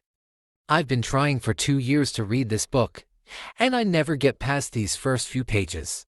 Even without a king to provide an interruption, he was unable to concentrate. He still had some doubts about the decision he had made. But he was able to understand one thing: making a decision was only the beginning of things. When someone makes a decision, he is really diving into a strong current that will carry him to places he had never dreamed of when he first made the decision. "When I decided to seek out my treasure, I never imagined that I'd wind up working in a crystal shop," he thought. "And joining this caravan may have been my decision, but where it goes is going to be a mystery to me." Nearby was the Englishman, reading a book. He seemed unfriendly, and had looked irritated when the boy had entered. They might even have become friends, but the Englishman closed off the conversation. The boy closed his book. He felt that he didn't want to do anything that might make him look like the Englishman. He took Urim and Thummim from his pocket, and began playing with them. The stranger shouted, "Urim and Thummim." In a flash the boy put them back in his pocket. "They're not for sale," he said. "They're not worth much," the Englishman answered. "They're only made of rock crystal, and there are millions of rock crystals in the earth. But those who know about such things would know that those are Urim and Thummim. I didn't know that they had them in this part of the world. They were given to me as a present by a king," the boy said. The stranger didn't answer. Instead, he put his hand in his pocket, and took out 2 stones that were the same as the boy's. "Did you say a king?" he asked. "I guess you don't believe that a king would talk to someone like me, a shepherd," he said, wanting to end the conversation. Not at all. It was shepherds who were the first to recognize a king that the rest of the world refused to acknowledge. So, it's not surprising that kings would talk to shepherds. And he went on, fearing that the boy wouldn't understand what he was talking about. It's in the Bible, the same book that taught me about Urim and Thummim. These stones were the only form of divination permitted by God. The priests carried them in a golden breastplate. The boy was suddenly happy to be there at the warehouse. Maybe this is an omen, said the Englishman, half aloud. Who told you about omens? The boy's interest was increasing by the moment. Everything in life is an omen, said the Englishman, now closing the journal he was reading. There is a universal language, understood by everybody, but already forgotten. I am in search of that universal language, among other things. That's why I'm here. I have to find a man who knows that universal language. An alchemist. The conversation was interrupted by the warehouse boss. You're in luck, you two, the fat Arab said. There's a caravan leaving today for Al-Fayum, but I'm going to Egypt, the boy said. Al-Fayum is in Egypt, said the Arab. What kind of Arab are you? That's a good luck omen, the Englishman said, after the fat Arab had gone out. If I could, I'd write a huge encyclopedia just about the words luck and coincidence. It's with those words that the universal language is written. He told the boy it was no coincidence that he had met him with Urim and Thummim in his hand. And he asked the boy if he, too, were in search of the alchemist. I'm looking for a treasure, said the boy, and he immediately regretted having said it. But the Englishman appeared not to attach any importance to it. In a way, so am I, he said. I don't even know what alchemy is, the boy was saying, when the warehouse boss called to them to come outside. I'm the leader of the caravan, said a dark-eyed, bearded man. I hold the power of life and death for every person I take with me. The desert is a capricious lady, and sometimes she drives men crazy. There were almost 200 people gathered there, and 400 animals, camels, horses, mules, and fowl. In the crowd were women, children, and a number of men with swords at their belts and rifles slung on their shoulders. The Englishman had several suitcases filled with books. There was a babble of noise, and the leader had to repeat himself several times for everyone to understand what he was saying. There are a lot of different people here, and each has his own God, but the only God I serve is Allah, and in His name I swear that I will do everything possible once again to win out over the desert. But I want each and every one of you to swear by the God you believe in that you will follow my orders no matter what. In the desert, disobedience means death. There was a murmur from the crowd. Each was swearing quietly to his or her own God. The boy swore to Jesus Christ. The Englishman said nothing, and the murmur lasted longer than a simple vow would have. The people were also praying to heaven for protection. A long note was sounded on a bugle, and everyone mounted up. The boy and the Englishman had bought camels, and climbed uncertainly onto their backs. The boy felt sorry for the Englishman's camel, loaded down as he was with the cases of books. There's no such thing as coincidence, said the Englishman, picking up the conversation where it had been interrupted in the warehouse. I'm here because a friend of mine heard of an Arab who. But the caravan began to move, and it was impossible to hear what the Englishman was saying. The boy knew what he was about to describe, though the mysterious chain that links one thing to another, the same chain that had caused him to become a shepherd, that had caused his recurring dream, that had brought him to a city near Africa, to find a king, and to be robbed in order to meet a crystal merchant. And the closer one gets to realizing his personal legend, the more that personal legend becomes his true reason for being, thought the boy. The caravan moved toward the east. It traveled during the morning, halted when the sun was at its strongest, and resumed late in the afternoon. The boy spoke very little with the Englishman, who spent most of his time with his books. The boy observed in silence the progress of the animals and people across the desert. Now everything was quite different from how it was that day they had set out. Then there had been confusion and shouting, the cries of children and the whinnying of animals, all mixed with the nervous orders of the guides and the merchants. But, in the desert, there was only the sound of the eternal wind and of the hoofbeats of the animals. Even the guides spoke very little to one another. "I've crossed these sands many times," said one of the camel drivers one night. "But the desert is so huge, and the horizon so distant, that they make a person feel small, and as if he should remain silent." The boy understood intuitively what he meant, even without ever having set foot in the desert before. Whenever he saw the sea, or a fire, he fell silent, impressed by their elemental force. "I've learned things from the sheep, and I've learned things from crystal," he thought. "I can learn something from the desert, too. It seems old and wise." The wind never stopped, and the boy remembered the day he had sat at the fort in Tarifa with this same wind blowing in his face. It reminded him of the wool from his sheep who were now seeking food and water in the fields of Andalusia, as they always had. "They're not my sheep anymore," he said to himself, without nostalgia. "They must be used to their new shepherd, and have probably already forgotten me. That's good. Creatures like the sheep, that are used to traveling, know about moving on." He thought of the merchant's daughter, and was sure that she had probably married, perhaps to a baker, or to another shepherd who could read and could tell her exciting stories. After all, he probably wasn't the only one. But he was excited at his intuitive understanding of the camel driver's comment. Maybe he was also learning the universal language that deals with the past and the present of all people. Hunches, his mother used to call them. The boy was beginning to understand that intuition is really a sudden immersion of the soul into the universal current of life, where the histories of all people are connected, and we are able to know everything, because it's all written there. "Maktab," the boy said, remembering the crystal merchant. The desert was all sand in some stretches, and rocky in others. When the caravan was blocked by a boulder, it had to go around it. If there was a large rocky area, they had to make a major detour. If the sand was to find for the animals' hooves, they sought a way where the sand was more substantial. In some places, the ground was covered with the salt of dried-up lakes. The animals balked at such places, and the camel drivers were forced to dismount and unburden their charges.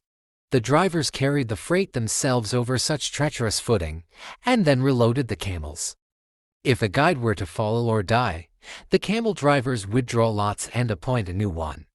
But all this happened for one basic reason: no matter how many detours and adjustments it made, the caravan moved toward the same compass point. Once obstacles were overcome, it returned to its course, sighting on a star that indicated the location of the oasis. When the people saw that star shining in the morning sky, they knew they were on the right course toward water, palm trees, shelter, and other people. It was only the Englishman who was unaware of all this. He was, for the most part, immersed in reading his books. The boy, too, had his book, and he had tried to read it during the first few days of the journey. But he found it much more interesting to observe the caravan and listen to the wind. As soon as he had learned to know his camel better, and to establish a relationship with him, he threw the book away. Although the boy had developed a superstition that each time he opened the book he would learn something important, he decided it was an unnecessary burden. He became friendly with the camel driver who traveled alongside him. At night, as they sat around the fire, the boy related to the driver his adventures as a shepherd.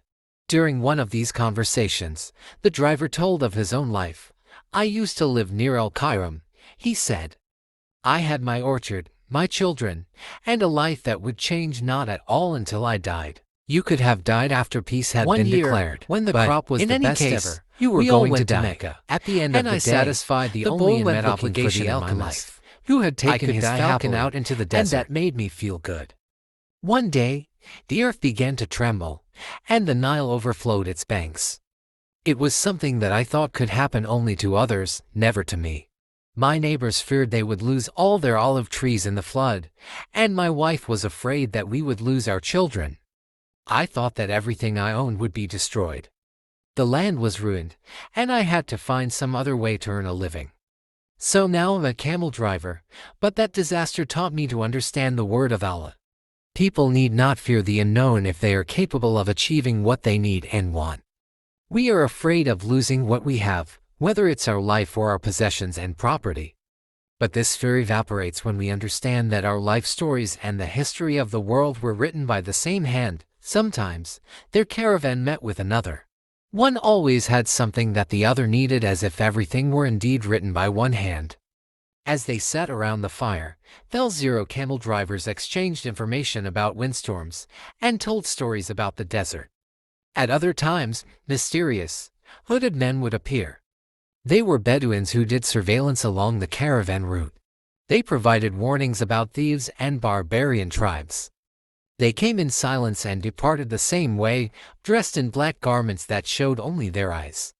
One night, a camel driver came to the fire where the Englishman and the boy were sitting.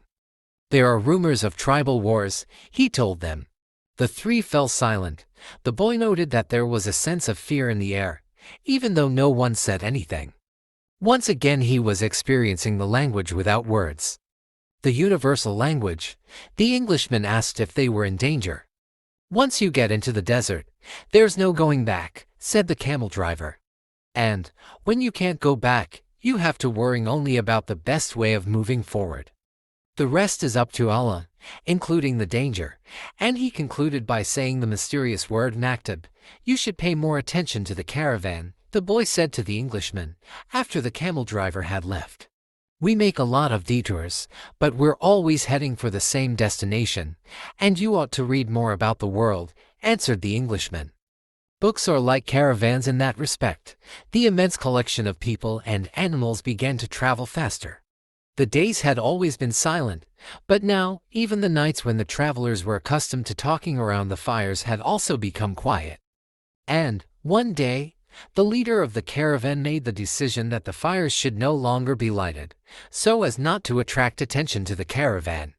The travelers adopted the practice of arranging the animals in a circle at night, sleeping together in the center as protection against the nocturnal cold. And the leader posted armed sentinels at the fringes of the group. The Englishman was unable to sleep one night. He called to the boy, and they took a walk along the dunes surrounding the encampment.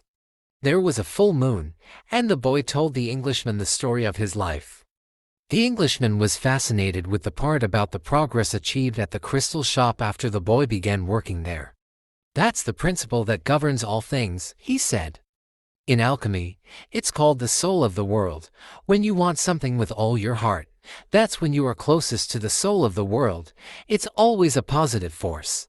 He also said that this was not just a human gift, that everything on the face of the earth had a soul, whether mineral, vegetable, or animal, or even just a simple thought. Everything on earth is being continuously transformed, because the earth is alive and it has a soul. We are part of that soul, so we rarely recognize that it is working for us. But in the crystal shop you probably realized that even the glasses were collaborating in your success. The boy thought about that for a while as he looked at the moon and the bleached sands. "I have watched the caravan as it crossed the desert," he said. "The caravan and the desert speak the same language, and it's for that reason that the desert allows the crossing. It's going to test the caravans every step to see if it's in time, and, if it is, we will make it to the oasis. If either of us had joined this caravan based only on personal courage, but without understanding that language, this journey would have been much more difficult." They stood there looking at the moon. "That's the magic of omens," said the boy. "I've seen how the guides read the signs of the desert, and how the soul of the caravan speaks to the soul of the desert." The Englishman said, "I'd better pay more attention to the caravan, and I'd better read your books," said the boy. They were strange books. They spoke about Mercury, salt, dragons, and kings, and he didn't understand any of it. But there was one idea that seemed to repeat itself throughout all the books: all things are the manifestation of one thing only. In one of the books he learned that the most important text in the literature of alchemy contained only a few lines, and had been inscribed on the surface of an emerald. "It's the emerald tablet," said the Englishman, proud that he might teach something to the boy. "Well, then, why do we need all these books?" the boy asked. "So that we can understand those few lines," the Englishman answered, without appearing really to believe what he had said. The book that most interested the boy told the stories of the famous alchemists. They were men who had dedicated their entire lives to the purification of metals in their laboratories. They believed that, if a metal were heated for many years, it would free itself of all its individual properties. And what was left would be the soul of the world. This soul of the world allowed them to understand anything on the face of the earth, because it was the language with which all things communicated. They called that discovery the masterwork. It was part liquid and part solid. Can't you just observe men and omens in order to understand the language? The boy asked. You have a mania for simplifying everything, answered the Englishman, irritated. Alchemy is a serious discipline. Every step has to be followed exactly as it was followed by the masters. The boy learned that the liquid part of the masterwork was called the elixir of life, and that it cured all illnesses. It also kept the alchemist from growing old. And the solid part was called the philosopher's stone. It's not easy to find the philosopher's stone, said the Englishman. The alchemists spent years in their laboratories, observing the fire that purified the metals. They spent so much time close to the fire that gradually they gave up the vanities of the world. They discovered that the purification of the metals had led to a purification of themselves. The boy thought about the crystal merchant. He had said that it was a good thing for the boy to clean the crystal pieces, so that he could free himself from negative thoughts. The boy was becoming more and more convinced that alchemy could be learned in one's daily life. Also, said the Englishman, the philosopher's stone has a fascinating property. A small sliver of the stone can transform large quantities of metal into gold. Having heard that, the boy became even more interested in alchemy. He thought that, with some patience, he'd be able to transform everything into gold. He read the lives of the various people who had succeeded in doing so: Helvetius, Elias, Fulcanelli, and Geber. They were fascinating stories. Each of them lived out his personal legend to the end. They traveled, spoke with wise men, performed miracles for the incredulous, and owned the philosopher's stone and the elixir of life. But when the boy wanted to learn how to achieve the masterwork, he became completely lost. There were just drawings, coded instructions, and obscure texts. Why do they make things so complicated? He asked the Englishman one night. The boy had noticed that the Englishman was irritable and missed his books. So that those who have the responsibility for understanding can understand, he said. Imagine if everyone went around transforming lead into gold. Gold would lose its value. It's only those who are persistent and willing to study things deeply who achieve the masterwork. That's why I'm here in the middle of the desert. I'm seeking a true alchemist who will help me to decipher the codes. When were these books written? The boy asked. Many centuries ago. They didn't have the printing press in those days, the boy argued. There was no way for everybody to know about alchemy. Why did they use such strange language, with so many drawings? The Englishman didn't answer him directly. He said that for the past few days he had been paying attention to how the caravan operated, but that he hadn't learned anything new. The only thing he had noticed was that talk of war was becoming more and more frequent. Then one day the boy returned the books to the Englishman. Did you learn anything? The Englishman asked, eager to hear what it might be. He needed someone to talk to so as to avoid thinking about the possibility of war. I learned that the world has a soul, and that whoever understands that soul can also understand the language of things. I learned that many alchemists realized their personal legends and wound up discovering the soul of the world, the philosopher's stone, and the elixir of life. But, above all, I learned that these things are all so simple that they could be written on the surface of an emerald. The Englishman was disappointed. The years of research, the magic symbols, the strange words, and the laboratory equipment, none of this had made an impression on the boy. His soul must be too primitive to understand those things, he thought. He took back his books and packed them away again in their bags. Go back to watching the caravan, he said. That didn't teach me anything either. The boy went back to contemplating the silence of the desert and the sand raised by the animals. Everyone has his or her own way of learning things, he said to himself. His way isn't the same as mine, nor mine as his. But we're both in search of our personal legends, and I respect him for that. The caravan began to travel day and night. The hooded Bedouins reappeared more and more frequently, and the camel driver, who had become a good friend of the boys, explained that the war between the tribes had already begun. The caravan would be very lucky to reach the oasis. The animals were exhausted, and the men talked among themselves less and less. The silence was the worst aspect of the night, when the mere groan of a camel, which before had been nothing but the groan of a camel, now frightened everyone, because it might signal a raid. The camel driver, though, seemed not to be very concerned with the threat of war. "I'm alive," he said to the boy, as they ate a bunch of dates one night, with no fires and no moon. "When I'm eating, that's all I think about. If I'm on the march, I just concentrate on marching. If I have to fight, it will be just as good a day to die as any other. Because I don't live in either my past or my future. I'm interested only in the present. If you can concentrate always on the present, you'll be a happy man. You'll see that there is life in the desert, that there are stars in the heavens, and that tribesmen fight because they are part of the human race. Life will be a party for you, a grand festival, because life is the moment we're living right now."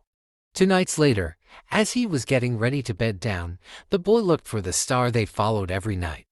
He thought that the horizon was a bit lower than it had been, because he seemed to see stars on the desert itself. "It's the oasis," said the camel driver. "Well, why don't we go there right now?" the boy asked. "Because we have to sleep." The boy woke as the sun rose. There, in front of him, where the small stars had been the night before, was an endless row of date palms, stretching across the entire desert. "We've done it," said the Englishman, who had also awakened early. But the boy was quiet. He was at home with the silence of the desert, and he was content just to look at the trees. He still had a long way to go to reach the pyramids, and someday this morning would just be a memory. But this was the present moment, the dot party the camel driver had mentioned, and he wanted to live it as he did the lessons of his past and his dreams of the future. Although the vision of the date palms would someday be just a memory, right now it signified shade, water, and a refuge from the war. Yesterday, the camel's groan signaled danger, and now a row of date palms could herald a miracle. The world speaks many languages, the boy thought. The times rush past, and so do the caravans, thought the alchemist, as he watched the hundreds of people and animals arriving at the oasis. People were shouting at the new arrivals, dust obscured the desert sun, and the children of the oasis were bursting with excitement at the arrival of the strangers. The alchemist saw the tribal chiefs greet the leader of the caravan, and converse with him at length, but none of that mattered to the alchemist. He had already seen many people come and go, and the desert remained as it was. He had seen kings and beggars walking the desert sands. The dunes were changed constantly by the wind, yet these were the same sands he had known since he was a child. He always enjoyed seeing the happiness that the travelers experienced when, after weeks of yellow sand and blue sky, they first saw the green of the date palms. Maybe God created the desert so that man could appreciate the date trees, he thought. He decided to concentrate on more practical matters. He knew that in the caravan there was a man to whom he was to teach some of his secrets. The omens had told him so. He didn't know the man yet, but his practiced eye would recognize him when he appeared.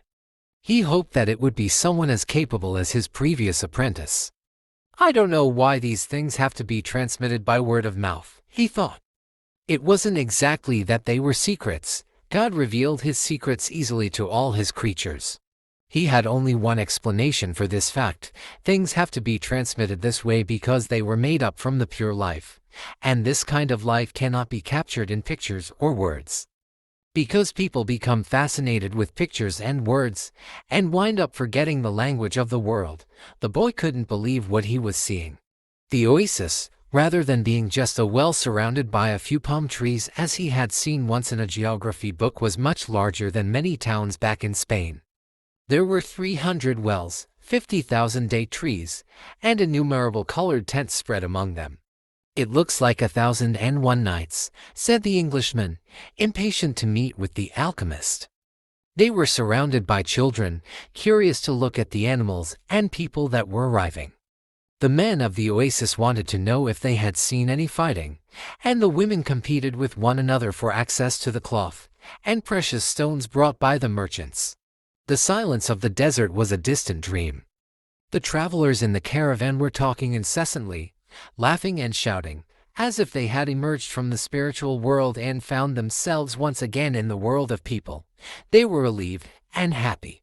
They had been taking careful precautions in the desert, but the camel driver explained to the boy that oases were always considered to be neutral territories, because the majority of the inhabitants were women and children.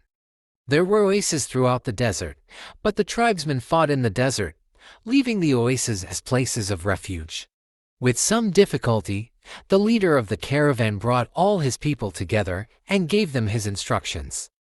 The group was to remain there at the oasis until the conflict between the tribes was over. Since they were visitors, they would have to share living space with those who lived there, and would be given the best accommodations. That was the law of hospitality. Then he asked that everyone, including his own sentinels, hand over their arms to the men appointed by the tribal chieftains.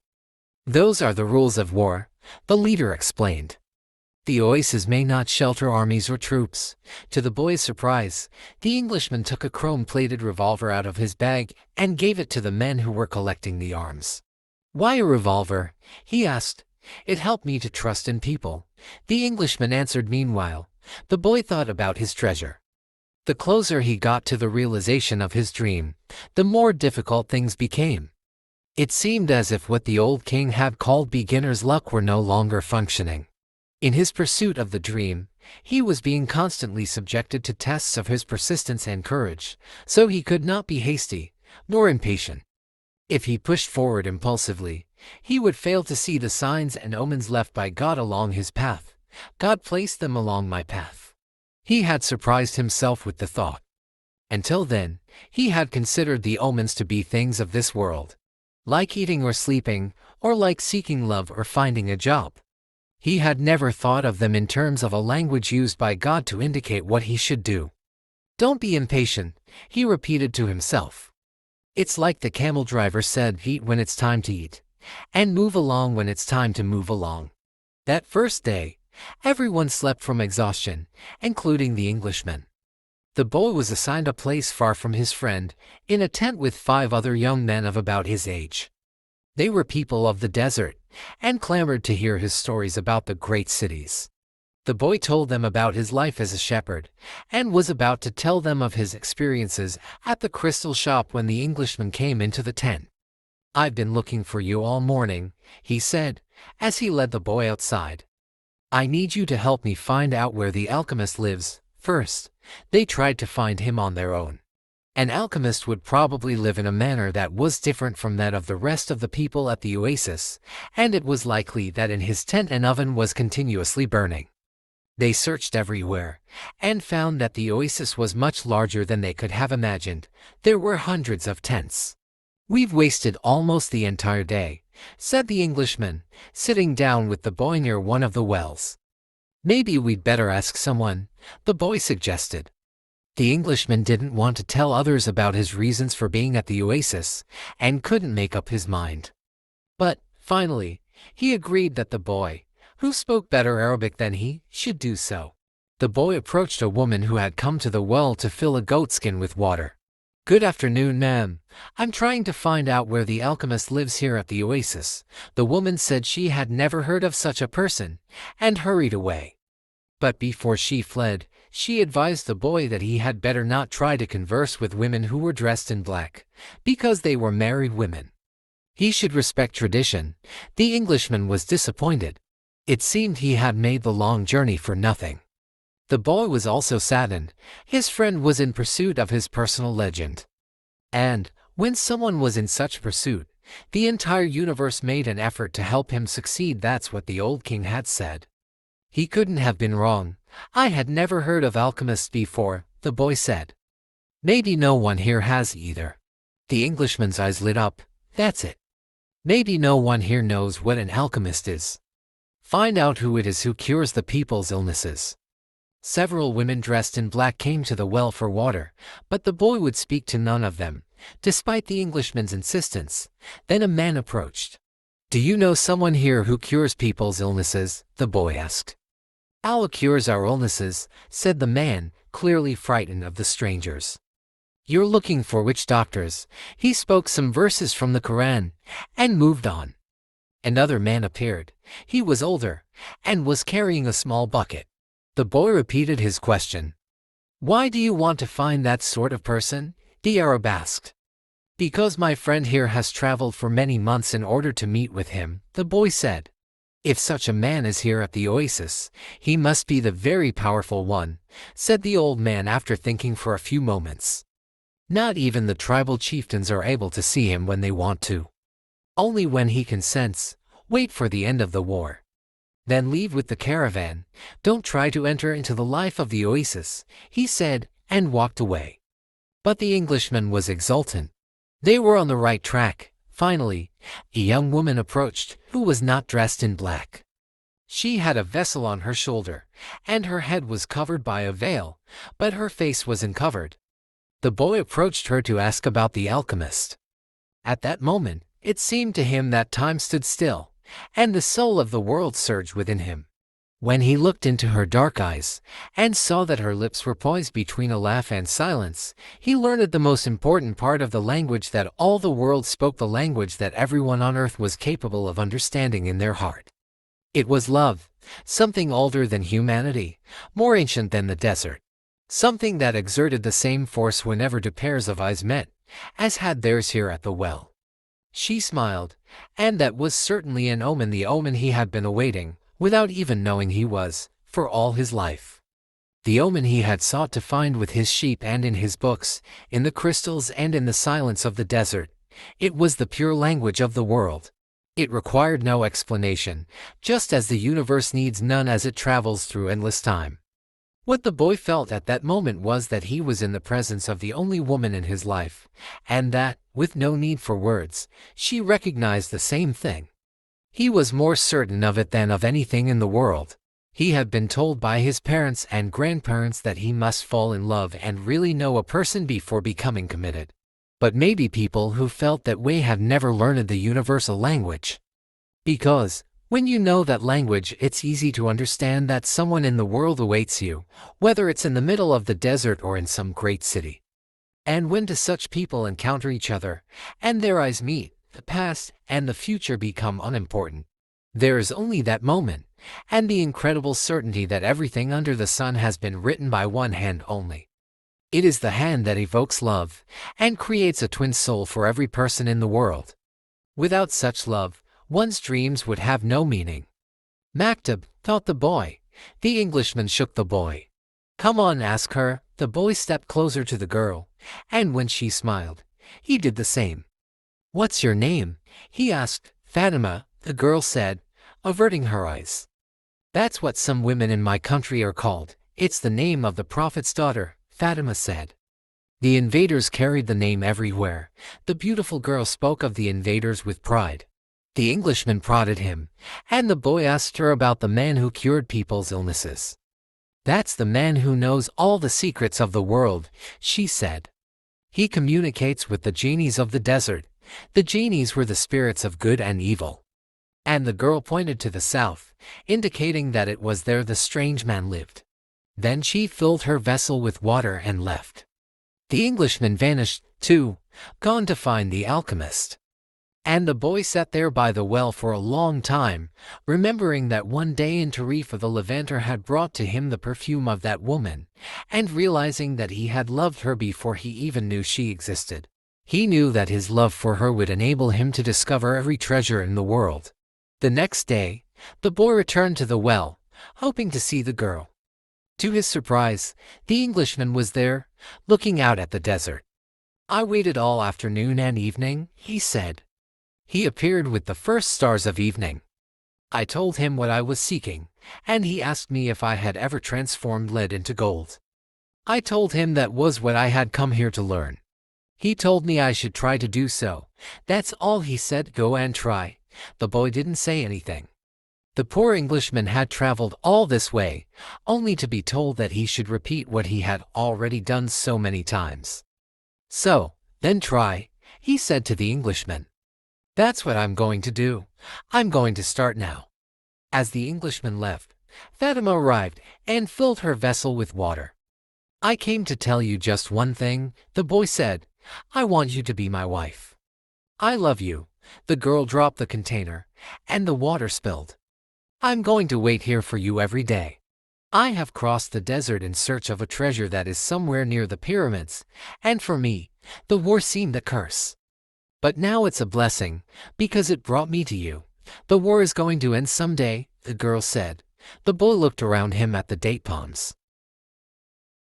He reminded himself that he had been a shepherd, and that he could be a shepherd again. Fatima was more important than his treasure. The tribesmen are always in search of treasure, the girl said, as if she had guessed what he was thinking. And the women of the desert are proud of their tribesmen.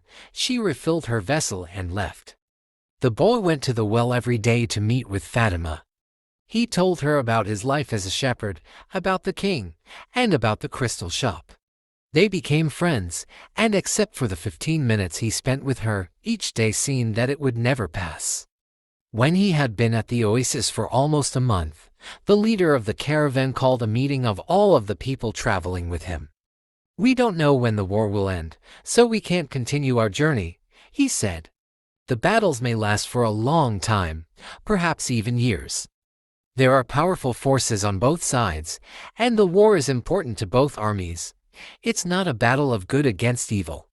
It's a war between forces that are fighting for the balance of power, and when that type of battle begins, it lasts longer than others because Allah is on both sides. The people went back to where they were living, and the boy went to meet with Fatima that afternoon. He told her about the morning's meeting. The day after we met, Fatima said, "You told me that you loved me. Then, you taught me something of the universal language and the soul of the world. Because of that, I have become a part of you." The bull listened to the sound of her voice, and thought it to be more beautiful than the sound of the wind in the date palms. "I have been waiting for you here at this oasis for a long time. I have forgotten about my past, about my traditions, and the way in which men of the desert expect women to behave. Ever since I was a child, I have dreamed that the desert would bring me a wonderful present. Now, my present has arrived, and it's you." The boy wanted to take her hand, but Fatima's hands held to the handles of her jug. "You have told me about your dreams, about the old king and your treasure, and you've told me about omens. So now, I fear nothing, because it was those omens that brought you to me. And I am a part of your dream, a part of your personal legend, as you call it. That's why I want you to continue toward your goal. If you have to wait until the war is over, then wait. But if you have to go before then, go on in pursuit of your dream. The dunes are changed by the wind, but the desert never changes. That's the way it will be with our love for each other, Maktab," she said. "If I am really a part of your dream, you'll come back one day." The bull was sad as he left her that day. He thought of all the married shepherds he had known. They had a difficult time convincing their wives that they had to go off into distant fields. Love required them to stay with the people they loved. He told Fatima that, at their next meeting. "The desert takes our men from us, and they don't always return," she said. "We know that, and we are used to it. Those who don't return become a part of the clouds, a part of the animals that hide in the ravines and of the water that comes from the earth. They become a part of everything. They become the soul of the world. Some do come back. And then the other women are happy because they believe that their men may one day return as well. I used to look at those women and envy them their happiness. Now, I too will be one of the women who wait. I'm a desert woman, and I'm proud of that. I want my husband to wander as free as the wind that shapes the dunes. And, if I have to, I will accept the fact that he has become a part of the clouds, and the animals, and the water of the desert." The boy went to look for the Englishman. He wanted to tell him about Fatima. He was surprised when he saw that the Englishman had built himself a furnace outside his tent. It was a strange furnace, fueled by firewood, with a transparent flask heating on top. As the Englishman stared out at the desert, his eyes seemed brighter than they had when he was reading his books. "This is the first phase of the job," he said. "I have to separate out the sulfur. To do that successfully, I must have no fear of failure.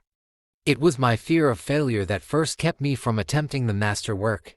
Now, I'm beginning what I could have started 10 years ago." But I'm happy at least that I didn't wait 20 years. He continued to feed the fire, and the boy stayed on until the desert turned pink in the setting sun. He felt the urge to go out into the desert, to see if its silence held the answers to his questions.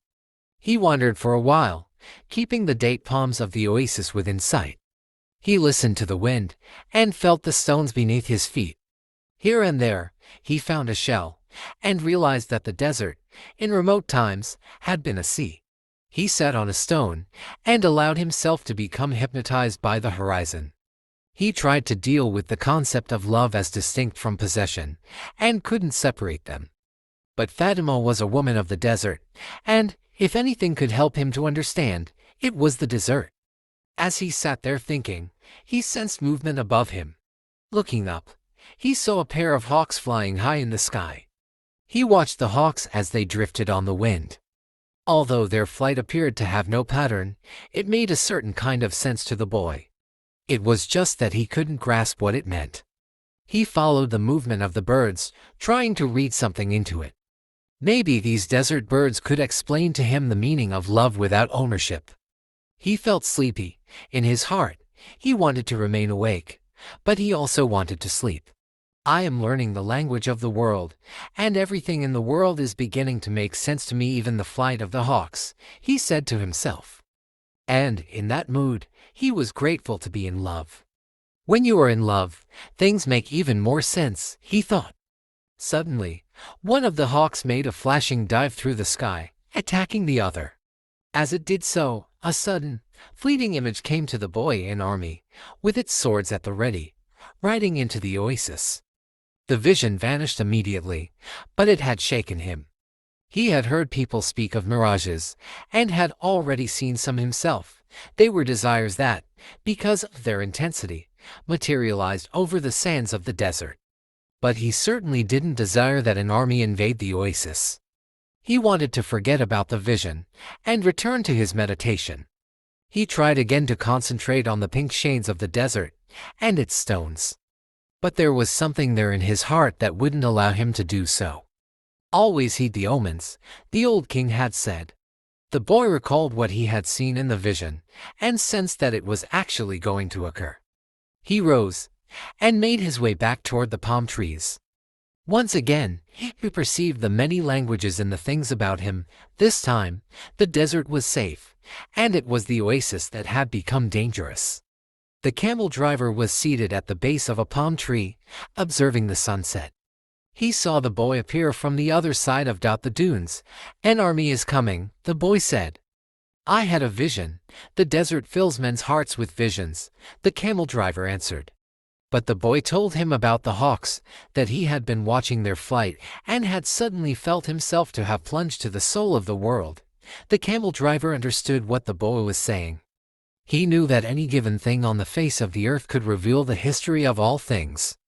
One could open a book to any page, or look at a person's hand. One could turn a card, or watch the flight of the birds. Whatever the thing observed, one could find a connection with his experience of the moment. Actually, it wasn't that those things, in themselves, revealed anything at all. It was just that people, looking at what was occurring around them, could find a means of penetration to the soul of the world. The desert was full of men who earned their living based on the ease with which they could penetrate to the soul of the world. They were known as seers, and they were held in fear by women and the elderly. Tribesmen were also wary of consulting them, because it would be impossible to be effective in battle if one knew that he was fated to die. The tribesmen preferred the taste of battle, and the thrill of not knowing what the outcome would be.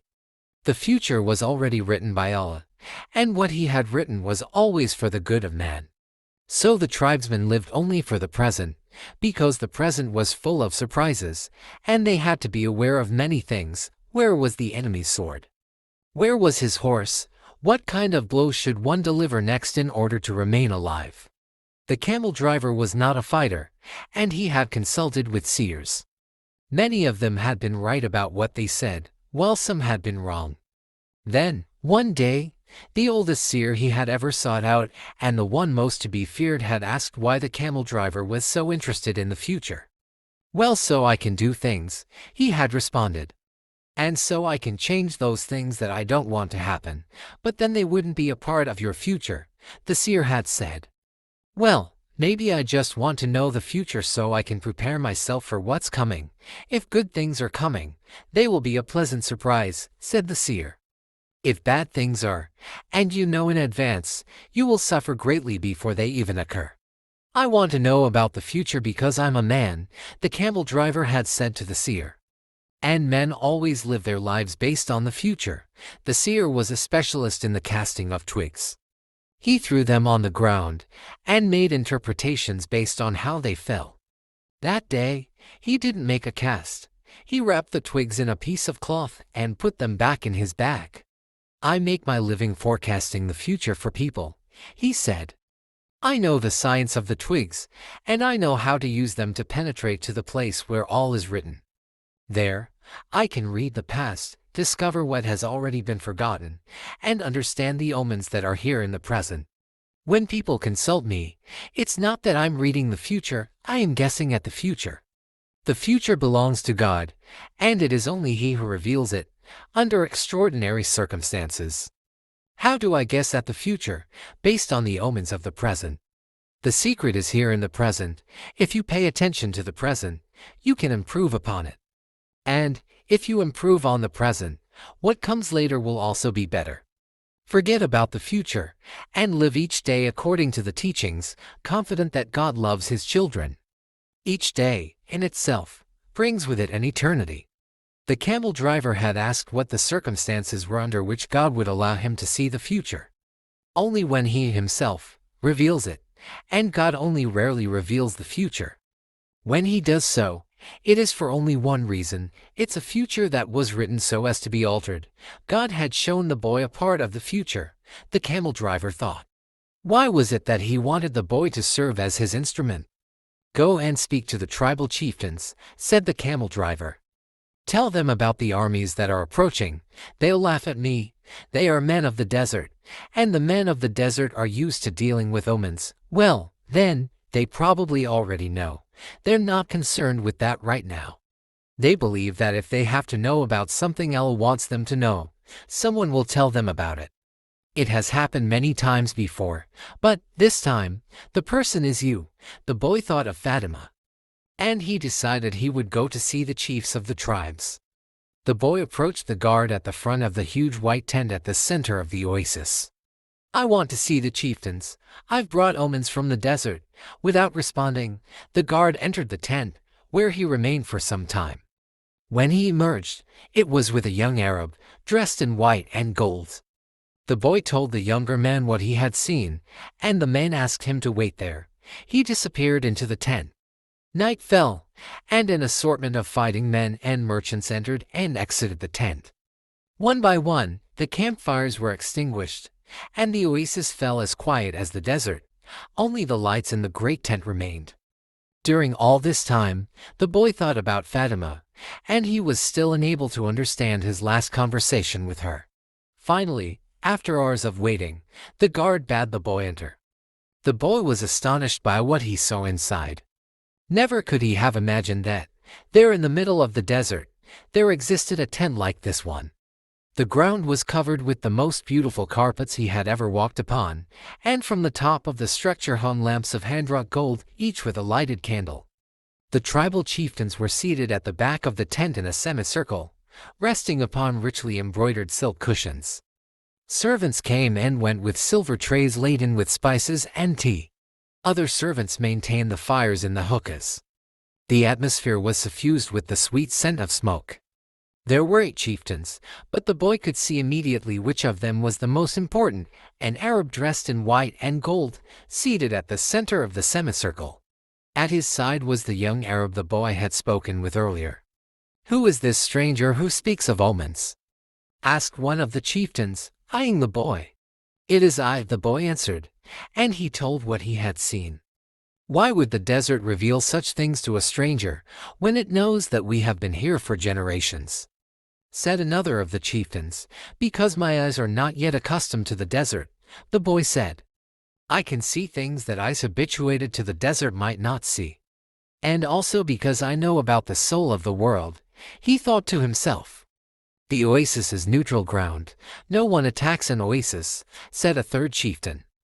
I can only tell you what I saw. If you don't want to believe me, you don't have to do anything about it. The men fell into an animated discussion. They spoke in an Arabic dialect that the boy didn't understand, but when he made to leave, the guard told him to stay. The boy became fearful. The omens told him that something was wrong. He regretted having spoken to the camel driver about what he had seen in the desert. Suddenly, the elder at the center smiled almost imperceptibly, and the boy felt better. The man hadn't participated in the discussion, and, in fact, hadn't said a word up to that point. But the boy was already used to the language of the world, and he could feel the vibrations of peace throughout the tent. Now his intuition was that he had been right in coming. The discussion ended. Our merchants bought that man and brought him to Egypt. All of us know that whoever believes in dreams also knows how to interpret them, the elder continued. When the pharaoh dreamed of cows that were thin and cows that were fat, this man I'm speaking of rescued Egypt from famine. His name was Joseph. He, too, was a stranger in a strange land, like you, and he was probably about your age. He paused, and his eyes were still and friendly. We always observe the tradition. The tradition saved Egypt from famine in those days, and made the Egyptians the wealthiest of peoples. The tradition teaches men how to cross the desert, and how their children should marry. The tradition says that an oasis is neutral territory, because both sides have oases, and so both are vulnerable. No one said a word as the old man continued. But the tradition also says that we should believe the messages of the desert.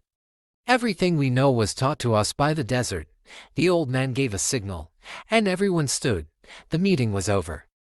The hookahs were extinguished, and the guards stood at attention. The boy made ready to leave, but the old man spoke again. Tomorrow, we are going to break the agreement that says that no one at the oasis may carry arms. Throughout the entire day we will be on the lookout for our enemies. When the sun sets, the men will once again surrender their arms to me. For every 10 dead men among our enemies, you will receive a piece of gold. But arms cannot be drawn unless they also go into battle. Arms are as capricious as the desert, and, if they are not used, the next time they might not function. If at least one of them hasn't been used by the end of the day tomorrow, one will be used on you. When the boy left the tent, the oasis was illuminated only by the light of the full moon. He was 20 minutes from his tent, and began to make his way there. He was alarmed by what had happened. He had succeeded in reaching through to the soul of the world, and now the price for having done so might be his life. It was a frightening, but he had been making risky baits ever since the day he had sold his sheep to pursue his personal legend. And, as the camel driver had said, to die tomorrow was no worse than dying on any other day. Every day was there to be lived or to mark one's departure from this world. Everything depended on one word, Naktub. Walking along in the silence, he had no regret. If he died tomorrow, it would be because God was not willing to change the future. He would at least have died after having crossed the strait, after having worked in a crystal shop, and after having known the silence of the desert and Fatima's eyes. He had lived every one of his days intensely since he had left home so long ago. If he died tomorrow, he would already have seen more than other shepherds, and he was proud of that. Suddenly he heard a thundering sound, and he was thrown to the ground by a wind such as he had never known. The area was swirling in dust so intense that it hid the moon from view. Before him was an enormous white horse, rearing over him with a frightening swing. When the blinding dust had settled a bit, the boy trembled at what he saw. Astride the animal was a horseman dressed completely in black, with a falcon perched on his left shoulder. He wore a turban and his entire face, except for his eyes, was covered with a black curtain.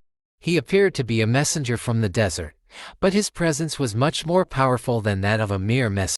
The strange horseman drew an enormous, curved sword from a scabbard mounted on his saddle. The steel of its blade glittered in the light of the moon. Who dares to read the meaning of the flight of the hawks? He demanded, so loudly that his words seemed to echo through the 50,000 palm trees of all fame. It is I who dared to do so, said the. He was reminded of the image of Santiago Matamoros, mounted on his white horse, with the infidels beneath his hooves. This man looked exactly the same, except that now the roles were reversed. "It is I who dared to do so," he repeated, and he lowered his head to receive a blow from the sword. "Many lives will be saved, because I was able to see through to the soul of the world." The sword didn't fall. Instead, the stranger lowered it slowly, until the point touched the boy's forehead. It drew a droplet of blood. The horseman was completely immobile, as was the boy. It didn't even occur to the boy to flee. In his heart, he felt a strange sense of joy. He was about to die in pursuit of his personal legend. And for Fatima, the omens had been true, after all. Here he was, face to face with his enemy, but there was no need to be concerned about dying. The soul of the world awaited him, and he would soon be a part of it. And tomorrow, his enemy would also be a part of that soul.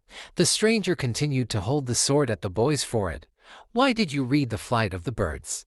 "I read only what the birds wanted to tell me. They wanted to save the oasis. Tomorrow all of you will die, because there are more men at the oasis than you have." The sword remained where it was. "Who are you to change what Allah has willed? Allah created the armies, and He also created the hawks. Allah taught me the language of the birds. Everything has been written by the same hand," the boy said, remembering the camel driver's words. The stranger withdrew the sword from the boy's forehead, and the boy felt immensely relieved. But he still couldn't flee. "Be careful with your prognostications," said the stranger. "When something is written, there is no way to change it." "All I saw was an army," said the boy. "I didn't see the outcome of the battle." The stranger seemed satisfied with the answer. But he kept the sword in his hand. What is a stranger doing in a strange land? "I am following my personal legend. It's not something you would understand." The stranger placed his sword in its scabbard, and the boy relaxed.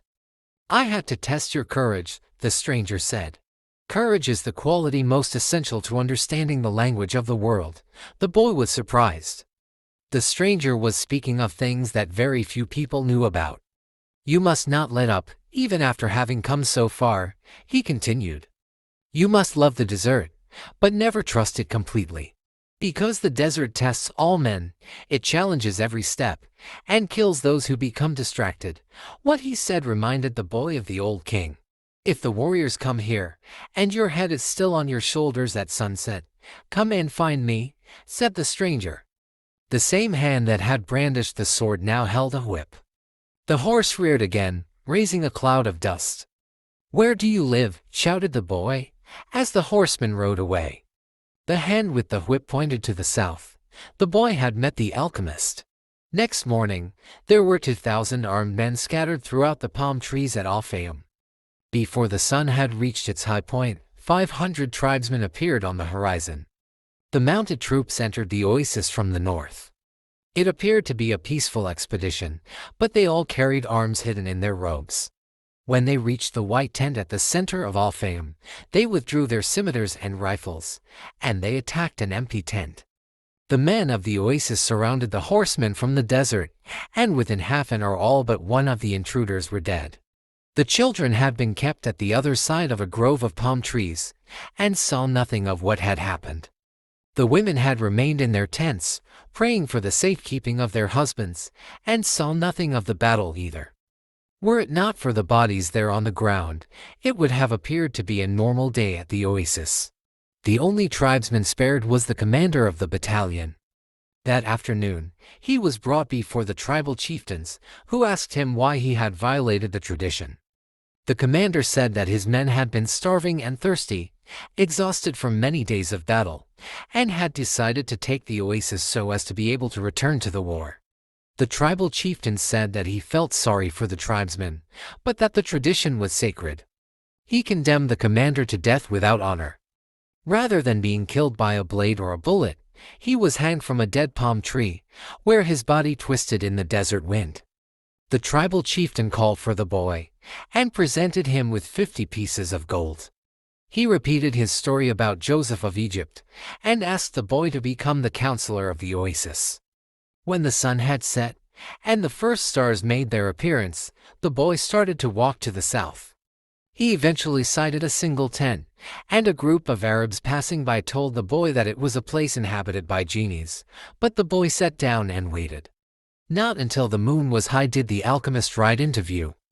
He carried two dead hawks over his shoulder. "I am here," the boy said. "You shouldn't be here," the alchemist answered. "Or is it your personal legend that brings you here? With the wars between the tribes, it's impossible to cross the desert, so I have come here." The alchemist dismounted from his horse and signaled that the boy should enter the tent with him. It was a tent like many at the oasis. The boy looked around for the ovens and other apparatus used in alchemy, but saw none. There were only some books in a pile, a small cooking stove, and the carpets, covered with mysterious designs. "Sit down, we'll have something to drink and eat these hawks," said the alchemist. The boy suspected that they were the same hawks he had seen on the day before, but he said nothing. The alchemist lighted the fire, and soon a delicious aroma filled the tent. It was better than the scent of the hookahs. "Why did you want to see me?" the boy asked. "Because of the omens," the alchemist answered. "The wind told me you would be coming, and that you would need help. It's not I the wind spoke about. It's the other foreigner, the Englishman. He's the one that's looking for you. He has other things to do first. But he's on the right track. He has begun to try to understand the desert. And what about me?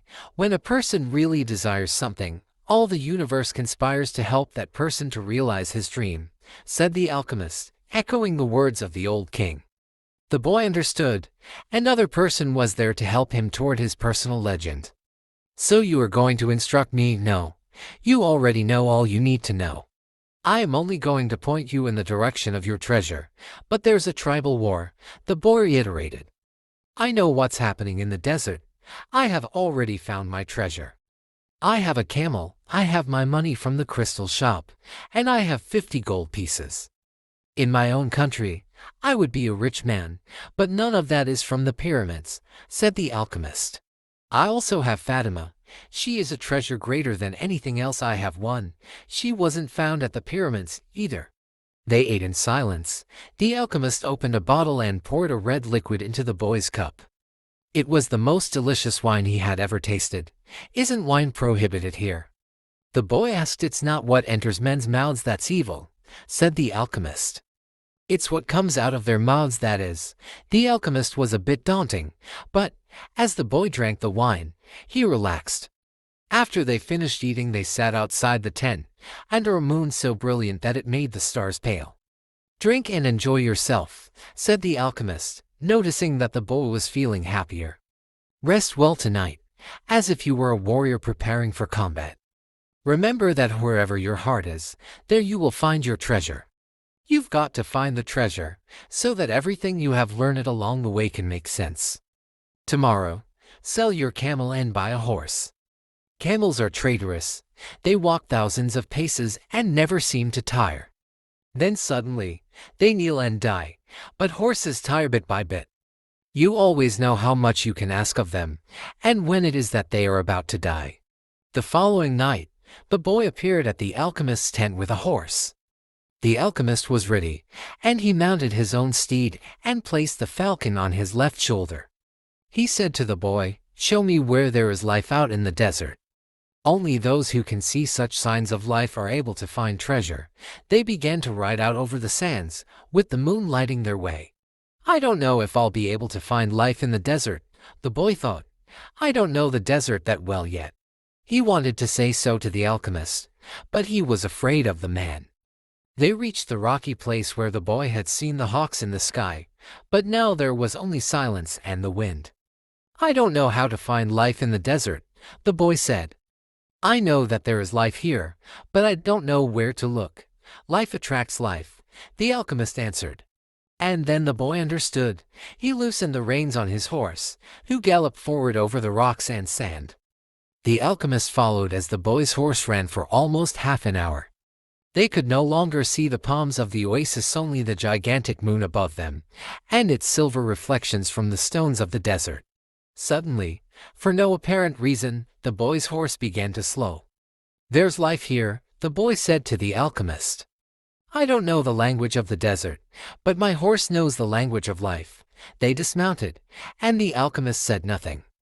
Advancing slowly, they searched among the stones.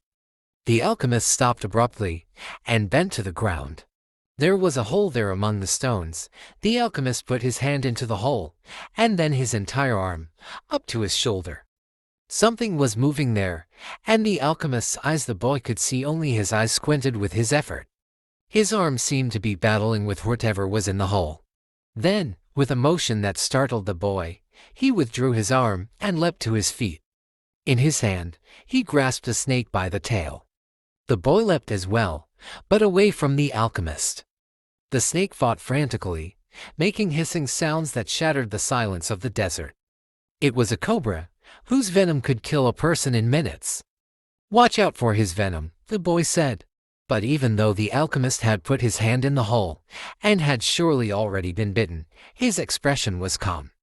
"The alchemist is 200 years old," the Englishman had told him. "He must know how to deal with the snakes of the desert." The boy watched as his companion went to his horse and withdrew a scimitar.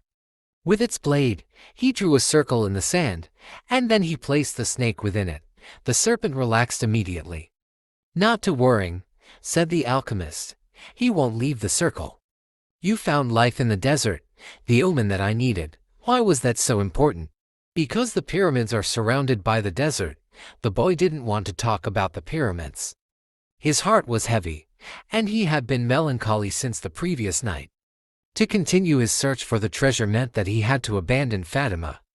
"I'm going to guide you across the desert," the alchemist said. "I want to stay at the oasis," the boy answered.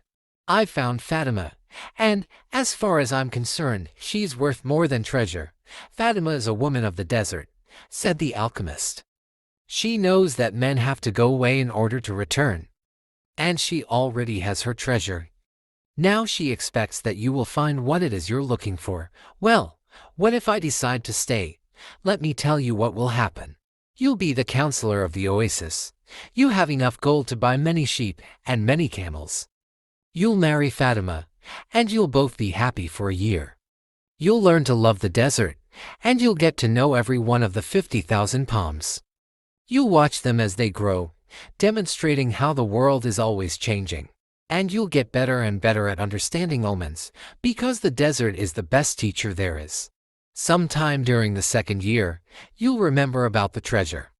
The omens will begin insistently to speak of it, and you'll try to ignore them. You'll use your knowledge for the welfare of the oasis and its inhabitants. The tribal chieftains will appreciate what you do. And your camels will bring you wealth and power. During the third year, the omens will continue to speak of your treasure and your personal legend. You'll walk around, night after night, at the oasis, and Fatima will be unhappy because she feel it was she who interrupted your quest. But you will love her, and she return your love.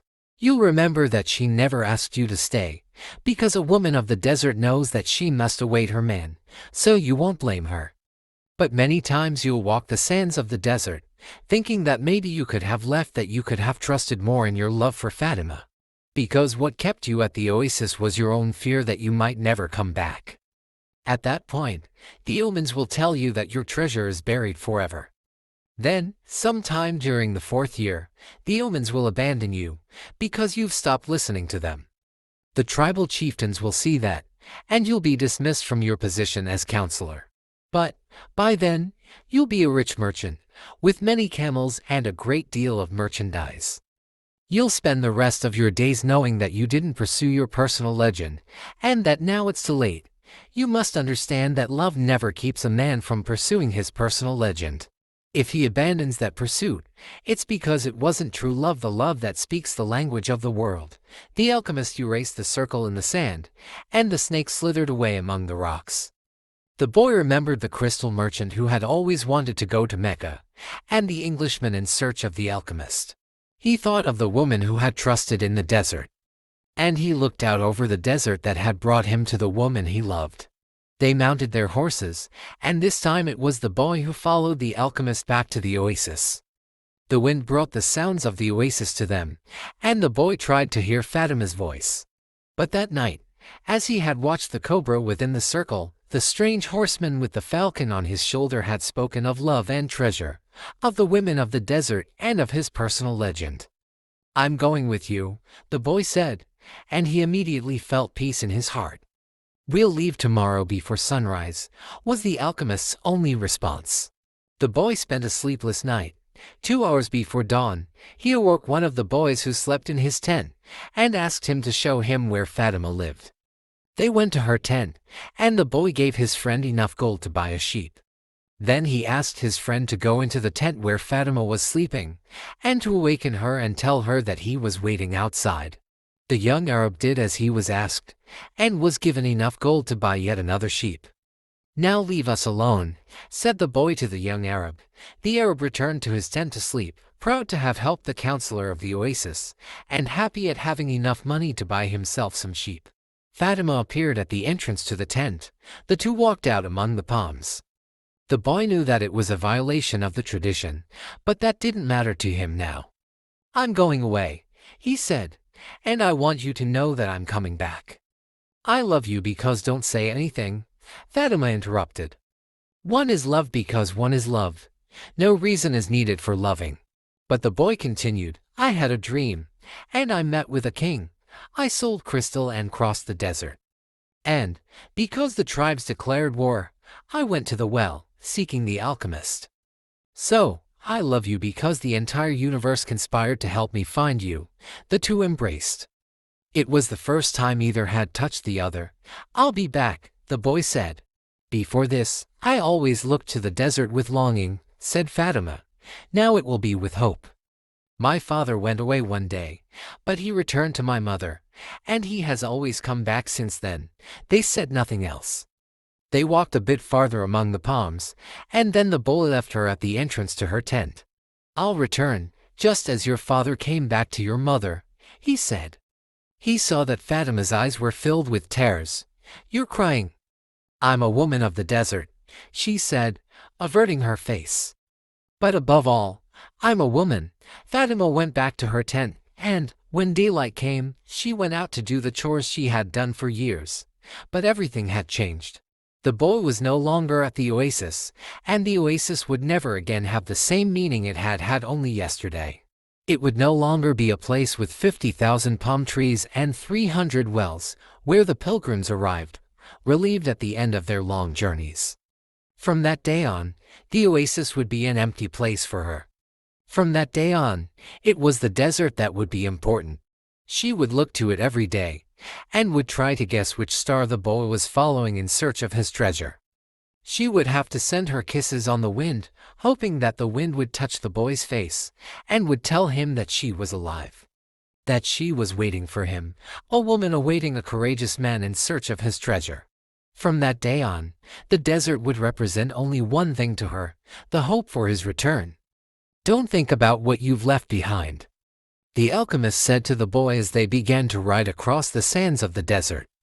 "Everything is written in the soul of the world, and there it will stay forever. Men dream more about coming home than about leaving," the boy said. He was already accustomed to the desert's silence. If what one finds is made of pure matter, it will never spoil, and one can always come back. If what you had found was only a moment of light, like the explosion of a star, you would find nothing on your return. The man was speaking the language of alchemy, but the boy knew that he was referring to Fatima. It was difficult not to think about what he had left behind. The desert, with its endless monotony, put him to dreaming. The boy could still see the palm trees, the wells, and the face of the woman he loved. He could see the Englishman at his experiments, and the camel driver who was a teacher without realizing it. Maybe the alchemist has never been in love, the boy thought. The alchemist rode in front, with the falcon on his shoulder. The bird knew the language of the desert well, and whenever they stopped, he flew off in search of game. On the first day he returned with a rabbit, and on the second with 2 birds. At night, they spread their sleeping gear and kept their fires hidden. The desert nights were cold, and were becoming darker and darker as the phases of the moon passed. They went on for a week, thinking only of the precautions they needed to follow in order to avoid the battles between the tribes. The war continued, and at times the wind carried the sweet, sickly smell of blood. Battles had been fought nearby, and the wind reminded the boy that there was the language of omens, always ready to show him what his eyes had failed to observe. On the seventh day, the alchemist decided to make camp earlier than usual. The falcon flew off to find game, and the alchemist offered his water container to the boy. "You are almost at the end of your journey," said the alchemist. "I congratulate you for having pursued your personal legend, and you've told me nothing along the way," said the boy. "I thought you were going to teach me some of the things you know. A while ago, I rode through the desert with a man who had books on alchemy. But I wasn't able to learn anything from them. There is only one way to learn," the alchemist answered. "It's through action. Everything you need to know you have learned it through your journey. You need to learn only one thing more." The boy wanted to know what that was, but the alchemist was searching the horizon, looking for the falcon. "Why are you called the alchemist?" "Because that's what I am." "And what went wrong when other alchemists tried to make gold and were unable to do so?" "They were looking only for gold," his companion answered. "They were seeking the treasure of their personal legend, without wanting actually to live out the personal legend." "What is it that I still need to know?" the boy asked. But the alchemist continued to look to the horizon. And finally the falcon returned with their meal. They dug a hole and lit their fire in it, so that the light of the flames would not be seen. "I'm an alchemist simply because I'm an alchemist," he said, as he prepared the meal. "I learned the science from my grandfather, who learned it from his father, and so on, back to the creation of the world." In those times, the master work could be written simply on an emerald. But men began to reject simple things, and to write tracts, interpretations, and philosophical studies. They also began to feel that they knew a better way than others had. Yet the emerald tablet is still alive today. What was written on the emerald tablet? The boy wanted to know. The alchemist began to draw in the sand, and completed his drawing in less than 5 minutes. As he drew, the boy thought of the old king, and the plaza where they had met that day. It seemed as if it had taken place years and years ago. "This is what was written on the emerald tablet," said the alchemist, when he had finished. The boy tried to read what was written in the sand. "It's a code," said the boy, a bit disappointed. "It looks like what I saw in the Englishman's books." "No," the alchemist answered, "it's like the flight of those two hawks. It can't be understood by reason alone. The emerald tablet is a direct passage to the soul of the world. The wise men understood that this natural world is only an image and a copy of paradise. The existence of this world is simply a guarantee that there exists a world that is perfect. God created the world so that, through its visible objects, men could understand his spiritual teachings and the marvels of his wisdom. That's what I mean by action. Should I understand the emerald tablet?" the boy asked. "Perhaps, if you were in a laboratory of alchemy, this would be the right time to study the best way to understand the emerald tablet. But you are in the desert, so immerse yourself in it. The desert will give you an understanding of the world. In fact, anything on the face of the earth will do that. You don't even have to understand the desert. All you have to do is contemplate a simple grain of sand, and you will see in it all the marvels of creation. How do I immerse myself in the desert? Listen to your heart. It knows all things, because it came from the soul of the world, and it will one day return there." They crossed the desert for another 2 days in silence. The alchemist had become much more cautious, because they were approaching the area where the most violent battles were being waged. As they moved along, the boy tried to listen to his heart. It was not easy to do. In earlier times, his heart had always been ready to tell its story, but lately that wasn't true. There had been times when his heart spent hours telling of its sadness, and at other times it became so emotional over the desert sunrise that the boy had to hide his tears. His heart beat fastest when it spoke to the boy of treasure, and more slowly when the boy stared entranced at the endless horizons of the desert. But his heart was never quiet, even when the boy and the alchemist had fallen into silence. "Why do we have to listen to our hearts?" the boy asked, when they had made camp that day. "Because, wherever your heart is, that is where you'll find your treasure. But my heart is agitated," the boy said. It has its dreams, it gets emotional, and it's become passionate over a woman of the desert. It asks things of me, and it keeps me from sleeping many nights when I'm thinking about her. Well, that's good. Your heart is alive. Keep listening to what it has to say.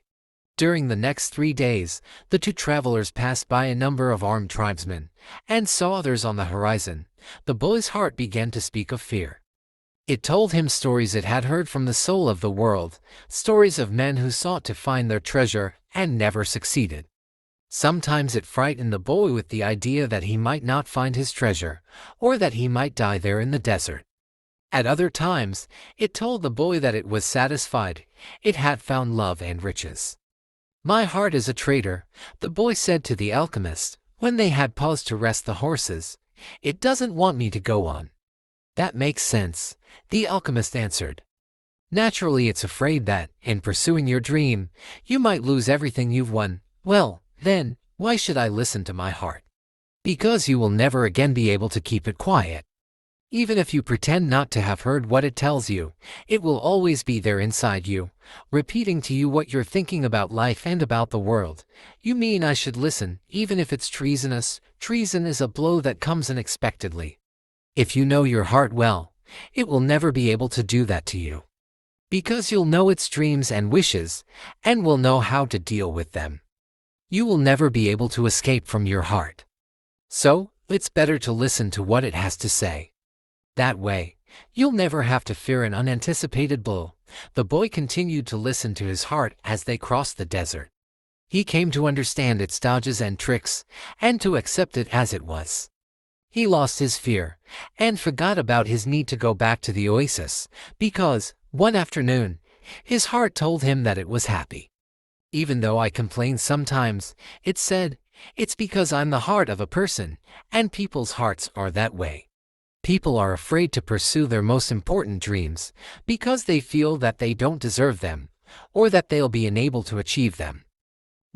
Their hearts, become fearful just thinking of loved ones who go away forever, or of moments that could have been good but weren't, or of treasures that might have been found but were forever hidden in the sands. Because, when these things happen, we suffer terribly. My heart is afraid that it will have to suffer," the boy told the alchemist one night as they looked up at the moonless sky.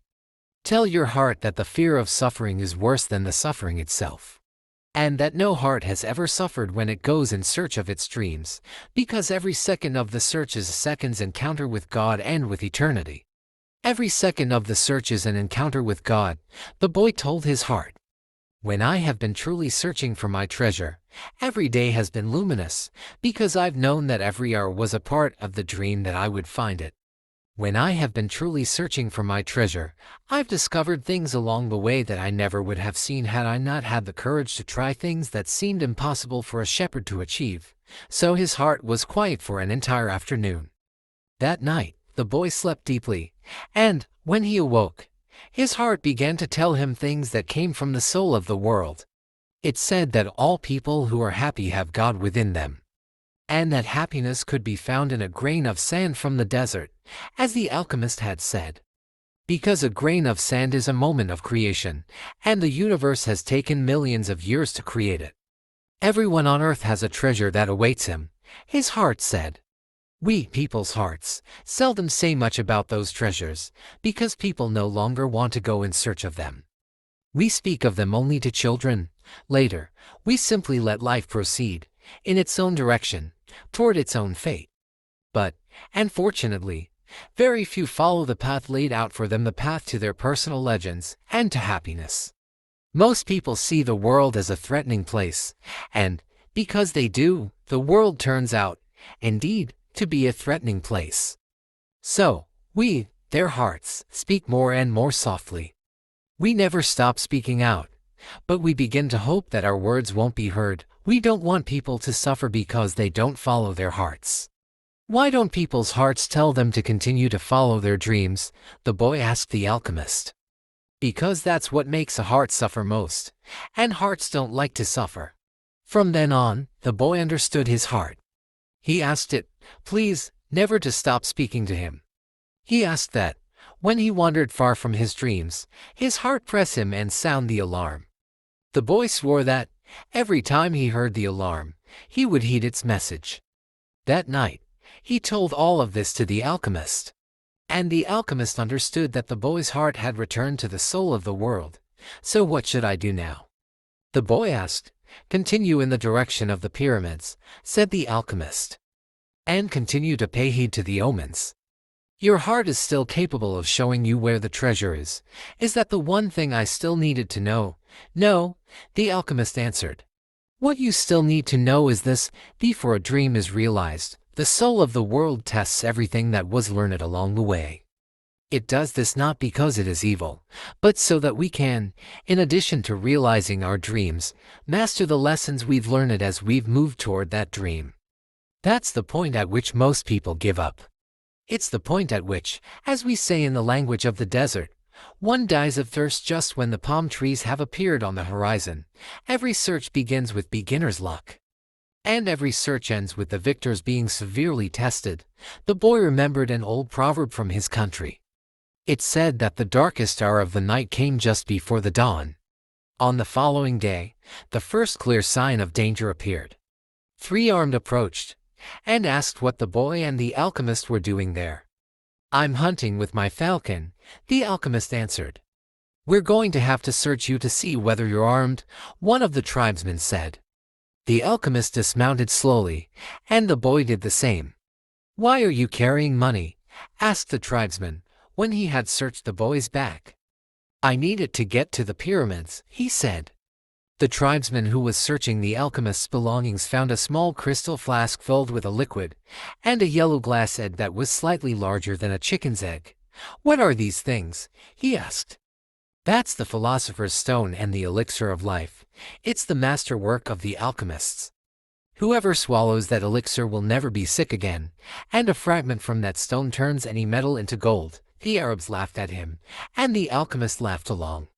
They thought his answer was amusing, and they allowed the boy and the alchemist to proceed with all of their belongings. Are you crazy? The boy asked the alchemist, when they had moved on. What did you do that for? To show you one of life's simple lessons, the alchemist answered. When you possess great treasures within you, and try to tell others of them, seldom are you believed. They continued across the desert. With every day that passed, the boy's heart became more and more silent. It no longer wanted to know about things of the past or future. It was content simply to contemplate the desert, and to drink with the boy from the soul of the world. The boy and his heart had become friends, and neither was capable now of betraying the other. When his heart spoke to him, it was to provide a stimulus to the boy, and to give him strength, because the days of silence there in the desert were wearisome. His heart told the boy what his strongest qualities were: his courage in having given up his sheep and in trying to live out his personal legend, and his enthusiasm during the time he had worked at the crystal shop. And his heart told him something else that the boy had never noticed. It told the boy of dangers that had threatened him, but that he had never perceived.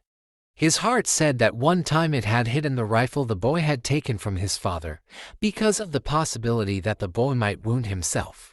And it reminded the boy of the day when he had been ill and vomiting out in the fields, after which he had fallen into a deep sleep. There had been 2 thieves farther ahead who were planning to steal the boy's sheep and murder him. But, since the boy hadn't passed by, they had decided to move on, thinking that he had changed his route. Does a man's heart always help him? The boy asked the alchemist. Mostly just the hearts of those who are trying to realize their personal legends. But they do help children, drunkards, and the elderly, too. Does that mean that I'll never run into danger? It means only that the heart does what it can, the alchemist said. One afternoon, they passed by the encampment of one of the tribes. At each corner of the camp were Arabs garbed in beautiful white robes, with arms at the ready. The men were smoking their hookahs and trading stories from the battlefield. No one paid any attention to the 2 travelers. There's no danger, the boy said, when they had moved on past the encampment. The alchemist sounded angry. Trust in your heart, but never forget that you're in the desert. When men are at war with one another, the soul of the world can hear the screams of battle. No one fails to suffer the consequences of everything under the sun. All things are one, the boy thought. And then, as if the desert wanted to demonstrate that the alchemist was right, two horsemen appeared from behind the travelers. "You can't go any farther," one of them said. "You're in the area where the tribes are at war." "I'm not going very far," the alchemist answered, looking straight into the eyes of the horsemen. They were silent for a moment, and then agreed that the boy and the alchemist could move along. The boy watched the exchange with fascination. "You dominated those horsemen with the way you looked at them," he said. "Your eyes show the strength of your soul," answered the alchemist. That's true, the boy thought. He had noticed that, in the midst of the multitude of armed men back at the encampment, there had been one who stared fixedly at the two. He had been so far away that his face wasn't even visible. But the boy was certain that he had been looking at them. Finally, when they had crossed the mountain range that extended along the entire horizon, the alchemist said that they were only 2 days from the pyramids. "If we're going to go our separate ways soon," the boy said, "then teach me about alchemy. You already know about alchemy. It is about penetrating to the soul of the world and discovering the treasure that has been reserved for you." "No, that's not what I mean. I'm talking about transforming lead into gold." The alchemist fell as silent as the desert, and answered the boy only after they had stopped to eat. "Everything in the universe evolved," he said. "And, for wise men, gold is the metal that evolved the furthest. Don't ask me why. I don't know why. I just know that the tradition is always right. Men have never understood the words of the wise. So gold, instead of being seen as a symbol of evolution, became the basis for conflict. There are many languages spoken by things," the boy said. "There was a time when, for me, a camel's whinnying was nothing more than whinnying. Then it became a signal of danger. And, finally, it became just a whinny again, but then he stopped." The alchemist probably already knew all that. "I have known true alchemists," the alchemist continued. "They locked themselves in their laboratories and tried to evolve, as gold had. And they found the philosopher's stone, because they understood that when something evolves, everything around that thing evolves as well. Others stumbled upon the stone by accident. They already had the gift, and their souls were readier for such things than the souls of others. But they don't count. They're quite rare. And then there were the others, who were interested only in gold. They never found the secret. They forgot that lead, copper, and iron have their own personal legends to fulfill. And anyone who interferes with the personal legend of another thing never will discover his own." The alchemist's words echoed out like a curse.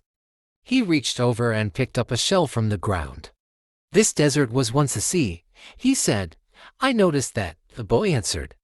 The alchemist told the boy to place the shell over his ear.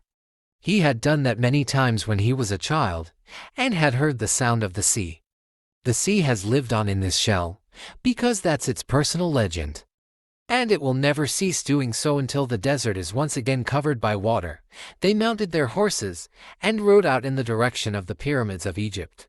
The sun was setting when the boy's heart sounded a danger signal. They were surrounded by gigantic dunes, and the boy looked at the alchemist to see whether he had sensed anything. But he appeared to be unaware of any danger. 5 minutes later, the boy saw 2 horsemen waiting ahead of them. Before he could say anything to the alchemist, the 2 horsemen had become 10, and then 100, and then they were everywhere in the dunes. They were tribesmen dressed in blue, with black rings surrounding their turbans. Their faces were hidden behind blue veils, with only their eyes showing. Even from a distance, their eyes conveyed the strength of their souls. And their eyes spoke of death. The 2 were taken to a nearby military camp. A soldier shoved the boy and the alchemist into a tent where the chief was holding a meeting with his staff. "These are the spies," said one of the men. "We're just travelers," the alchemist answered. "You were seen at the enemy camp 3 days ago. And you were talking with one of the troops there." "I'm just a man who wanders the desert and knows the stars," said the alchemist. "I have no information about troops or about the movement of the tribes. I was simply acting as a guide for my friend here." "Who is your friend?" the chief asked. "An alchemist," said the alchemist. "He understands the forces of nature, and he wants to show you his extraordinary powers." The boy listened quietly and fearfully. "What is a foreigner doing here?" asked another of the men. "He has brought money to give to your tribe," said the alchemist, before the boy could say a word. And seizing the boy's bag, the alchemist gave the gold coins to the chief. The Arab accepted them without a word. There was enough there to buy a lot of weapons. "What is an alchemist?" he asked, finally. "It's a man who understands nature and the world. If he wanted to, he could destroy this camp just with the force of the wind." The men laughed. They were used to the ravages of war, and knew that the wind could not deliver them fatal blow. Yet each felt this heart beat a bit faster.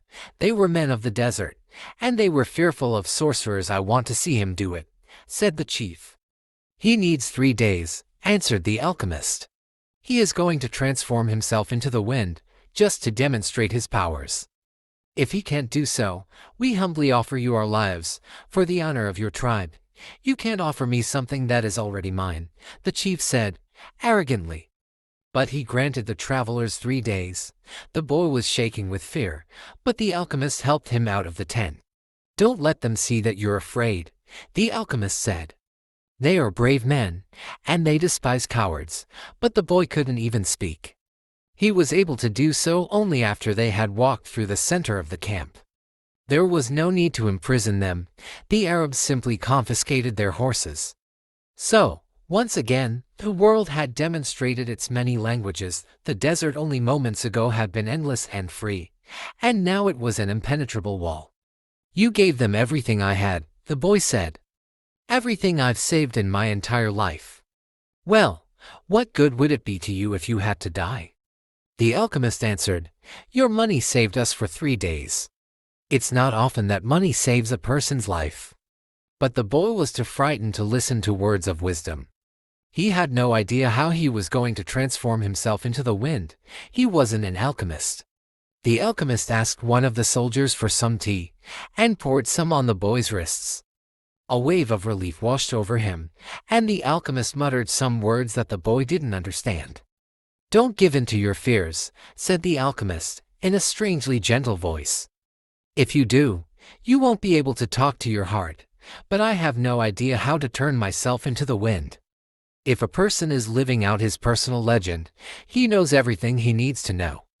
There is only one thing that makes a dream impossible to achieve: the fear of failure. I'm not afraid of failing. It's just that I don't know how to turn myself into the wind. Well, you'll have to learn.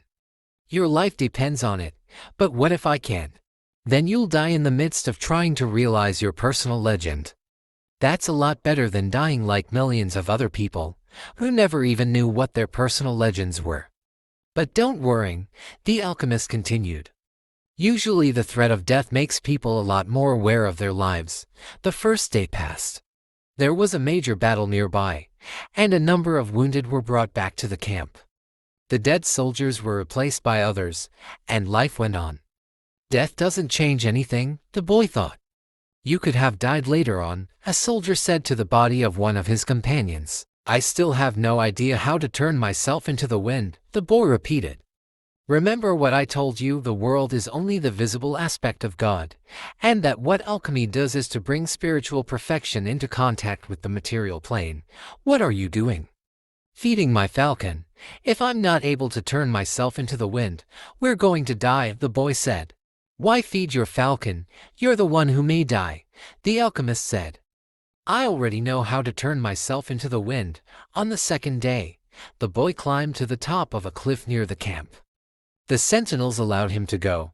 They had already heard about the sorcerer who could turn himself into the wind, and they didn't want to go near him. In any case, the desert was impassable. The wind has many names. The entire afternoon in of that the second day looking out over the desert. It was called the Sirocco, and listening to his because heart. it brought moisture The from boy the knew oceans the to desert these. sensed his fear. In the They distant both land spoke the the boy same came language. from. They called it On the the third Levander, day, because the they chief met believed with that his it brought with it officers. the sands of He the called desert. the alchemist and to the meeting screams and of the said, Moorish wars. "Let's go see the boy who turns himself into the wind. Let's," the alchemist answered. The boy took them to the cliff where he had been on the previous day. He told them all to be seated. "It's going to take a while," the boy said. "We're in no hurry," the chief answered. "We are men of the desert." The boy looked out at the horizon. There were mountains in the distance. And there were dunes, rocks, and plants that insisted on living where survival seemed impossible. There was the desert that he had wandered for so many months. Despite all that time, he knew only a small part of it. Within that small part, he had found an Englishman, caravans, tribal wars, and an oasis with 50,000 palm trees and 300 wells. "What do you want here today?" the desert asked him. "Didn't you spend enough time looking at me yesterday?" "Somewhere you are holding the person I love," the boy said. "So, when I look out over your sands, I am also looking at her. I want to return to her, and I need your help so that I can turn myself into the wind. What is love?" The desert asked. "Love is the falcon's flight over your sands. Because for him, you are a green field, from which he always returns with game. He knows your rocks, your dunes, and your mountains, and you are generous to him. The falcon's beak carries bits of me myself," the desert said. "For years, I care for his game, feeding it with the little water that I have, and then I show him where the game is. And, one day, as I enjoy the fact that his game thrives on my surface, the falcon dives out of the sky and takes away what I've created. But that's why you created the game in the first place," the boy answered. "To nourish the falcon, and the falcon then nourishes man. And, eventually, man will nourish your sands, where the game will once again flourish. That's how the world goes. So is that what love is?" "Yes, that's what love is. It's what makes the game become the falcon become man, and man, in his turn, the desert. It's what turns lead into gold, and makes the gold return to the earth." "I don't understand what you're talking about," the desert said. "But you can at least understand that somewhere in your sands there is a woman waiting for me. And that's why I have to turn myself into the wind." The desert didn't answer him for a few moments. Then it told him, "I'll give you my sands to help the wind to blow, but, alone, I can't do anything. You have to ask for help from the wind." A breeze began to blow. The tribesmen watched the boy from a distance, talking among themselves in a language that the day boy couldn't understand. The alchemist smiled. The wind approached the boy and touched his face. It knew of the boy's talk with the desert, because the winds know everything. They blow across the world without a birthplace, and with no place to die. "Help me," the boy said. "One day you carried the voice of my loved one to me. Who taught you to speak the language of the desert and the wind?" "My heart," the boy answered. Perhaps, in the places beyond the pastures where his sheep lived, men thought that the wind came from Andalusia. But, actually, the wind came from no place at all, nor did it go to any place. That's why it was stronger than the desert.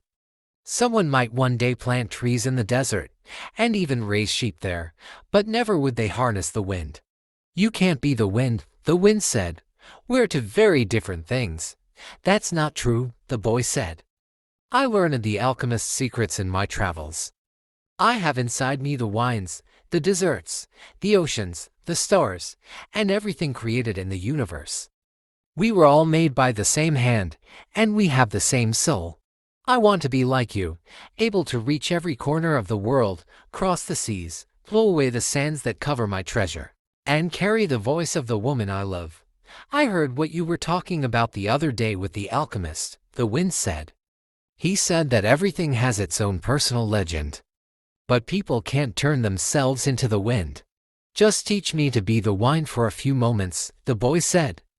"So you and I can talk about the limitless possibilities of people and the winds." The wind's curiosity was aroused, something that had never happened before. It wanted to talk about those things, but it didn't know how to turn a man into the wind. And look how many things the wind already knew how to do. It created deserts, sank ships, felled entire forests, and blew through cities filled with music and strange noises. It felt that it had no limits, yet here was a boy saying that there were other things the wind should be able to do. "This is what we call love," the boy said, seeing that the wind was close to granting what he requested. "When you are loved, you can do anything in creation. When you are loved, there's no need at all to understand what's happening, because everything happens within you, and even men can turn themselves into the wind, as long as the wind helps, of course." The wind was a proud being, and it was becoming irritated with what the boy was saying. It commenced to blow harder, raising the desert sands. But finally it had to recognize that, even making its way around the world, it didn't know how to turn a man into the wind, and it knew nothing about love. In my travels around the world, I've often seen people speaking of love and looking toward the heavens, the wind said, furious at having to acknowledge its own limitations. Maybe it's better to ask heaven. Well then, help me do that, the boy said. Fill this place with a sandstorm so strong that it blots out the sun. Then I can look to heaven without blinding myself. So the wind blew with all its strength, and the sky was filled with sand. The sun was turned into a golden disk. At the camp, it was difficult to see anything. The men of the desert were already familiar with that wind. They called it the Simum, and it was worse than a storm at sea. Their horses cried out, and all their weapons were filled with sand. On the heights, one of the commanders turned to the chief and said, "Maybe we had better end this." They could barely see the boy. Their faces were covered with the blue cloths, and their eyes showed fear. "Let's stop this," another commander said. "I want to see the greatness of Allah," the chief said, with respect. "I want to see how a man turns himself into the wind," but he made a mental note of the names of the two men who had expressed their fear. As soon as the wind stopped, he was going to remove them from their commands, because true men of the desert are not afraid. "The wind told me that you know about love," the boy said to the sun. "If you know about love, you must also know about the soul of the world, because it's made of love. From where I am," the sun said, "I can see the soul of the world. It communicates with my soul, and together we cause the plants to grow and the sheep to seek out shade. From where I am, and I'm a long way from the earth, I learned how to love. I know that if I came even a little bit closer to the earth, everything there would die, and the soul of the world would no longer exist. So we contemplate each other, and we want each other, and I give it life and warmth, and it gives me my reason for living. So you know about love," the boy said. "And I know the soul of the world, because we have talked at great length to each other during this endless trip through the universe. It tells me that its greatest problem is that, up until now, only the minerals and vegetables understand that all things are one. That there's no need for iron to be the same as copper, or copper the same as gold. Each performs its own exact function as a unique being, and everything would be a symphony of peace if the hand that wrote all this had stopped on the 5th day of creation. But there was a 6th day," the sun went on. "You are wise, because you observe everything from a distance," the boy said, "but you don't know about love. If there hadn't been a 6th day, man would not exist. Copper would always be just copper, and lead just lead. It's true that everything has its personal legend, but one day that personal legend will be realized. So each thing has to transform itself into something better, and to acquire a new personal legend, until, someday, the soul of the world becomes one thing only." The sun thought about that, and decided to shine more brightly. The wind, which was enjoying the conversation, started to blow with greater force, so that the sun would not blind the boy. "This is why alchemy exists," the boy said. "So that everyone will search for his treasure, find it, and then want to be better than he was in his former life. Lead will play its role until the world has no further need for lead. And then lead will have to turn itself into gold. That's what alchemists do. They show that, when we strive to become better than we are, everything around us becomes better too." "Well, why did you say that I don't know about love?" the sun asked the boy. "Because it's not love to be static like the desert, nor is it love to roam the world like the wind. And it's not love to see everything from a distance, like you do. Love is the force that transforms and improves the soul of the world. When I first reached through to it, I thought the soul of the world was perfect. But later, I could see that it was like other aspects of creation, and had its own passions and wars. It is we who nourish the soul of the world, and the world we live in will be either better or worse, depending on whether we become better or worse. And that's where the power of love comes in. Because I want you to help me turn myself into the wind, to become better than we are. So nature knows me as the wisest being in creation," the sun said. "But I don't know how to turn you into the wind. Then, whom should I ask?" The sun thought for a minute. The wind was listening closely, and wanted to tell every corner of the world that the sun's wisdom had its limitations. That it was unable to deal with this boy who spoke the language of the world. "Speak to the hand that wrote all," said the sun. The wind screamed with delight, and blew harder than ever. The tents were being blown from their ties to the earth, and the animals were being freed from their tethers. On the cliff, the men clutched at each other as they sought to keep from being blown away. The boy turned to the hand that wrote all. As he did so, he sensed that the universe had fallen silent, and he decided not to speak. A current of love rushed from his heart, and the boy began to pray. It was a prayer that he had never said before, because it was a prayer without words or pleas. His prayer didn't give thanks for his sheep having found new pastures. It didn't ask that the boy be able to sell more crystal. And it didn't beseech that the woman he had met continue to await his return. In the silence, the boy understood that the desert, the wind, and the sun were also trying to understand the signs written by the hand, and were seeking to follow their paths, and to understand what had been written on a single emerald. He saw that omens were scattered throughout the earth and in space, and that there was no reason or significance attached to their appearance. He could see that not the deserts, nor the winds, nor the sun, nor people knew why they had been created, but that the hand had a reason for all of this, and that only the hand could perform miracles, or transform the sea into a desert or a man into the wind. Because only the hand understood that it was a larger design that had moved the universe to the point at which 6 days of creation had evolved into a masterwork. The boy reached through to the soul of the world, and saw that it was a part of the soul of God, and he saw that the soul of God was his own soul, and that he, a boy, could perform miracles. The simum blew that day as it had never blown before. For generations thereafter, the Arabs recounted the legend of a boy who had turned himself into the wind, almost destroying a military camp, in defiance of the most powerful chief in the desert. When the simum ceased to blow, everyone looked to the place where the boy had been. But he was no longer there. He was standing next to a sand-covered sentinel, on the far side of the camp.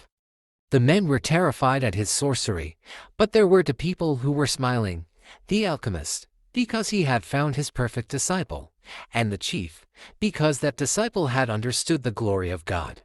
The following day, the general bade the boy and the alchemist farewell, and provided them with an escort party to accompany them as far as they chose. They rode for the entire day. Toward the end of the afternoon, they came upon a Coptic monastery. The alchemist dismounted, and told the escorts they could return to the camp. "From here on, you will be alone," the alchemist said. "You are only 3 hours from the pyramids." "Thank you," said the boy. "You taught me the language of the world. I only invoked what you already knew." The alchemist knocked on the gate of the monastery. A monk dressed in black came to the gates. They spoke for a few minutes in the Coptic tongue, and the alchemist bade the boy enter. "I asked him to let me use the kitchen for a while." The alchemist smiled. They went to the kitchen at the back of the monastery. The alchemist lighted the fire, and the monk brought him some lead, which the alchemist placed in an iron pan. When the lead had become liquid, the alchemist took from his pouch the strange yellow egg. He scraped from it a sliver as thin as a hair, wrapped it in wax, and added it to the pan in which the lead had melted. The mixture took on a reddish color, almost the color of blood. The alchemist removed the pan from the fire, and set it aside to cool. As he did so, he talked with the monk about the tribal wars. "I think they're going to last for a long time," he said to the monk. The monk was irritated. The caravans had been stopped at Giza for some time, waiting for the wars to end. "But God's will be done," the monk said. "Exactly," answered the alchemist. When the pan had cooled, the monk and the boy looked at it, dazzled. The lead had dried into the shape of the pan, but it was no longer lead. It was gold. "Will I learn to do that someday?" the boy asked. "This was my personal legend, not yours," the alchemist answered. "But I wanted to show you that it was possible." They returned to the gates of the monastery. There, the alchemist separated the disc into 4 parts. "This is for you," he said, holding one of the parts out to the monk. "It's for your generosity to the pilgrims, but this payment goes well beyond my generosity," the monk responded.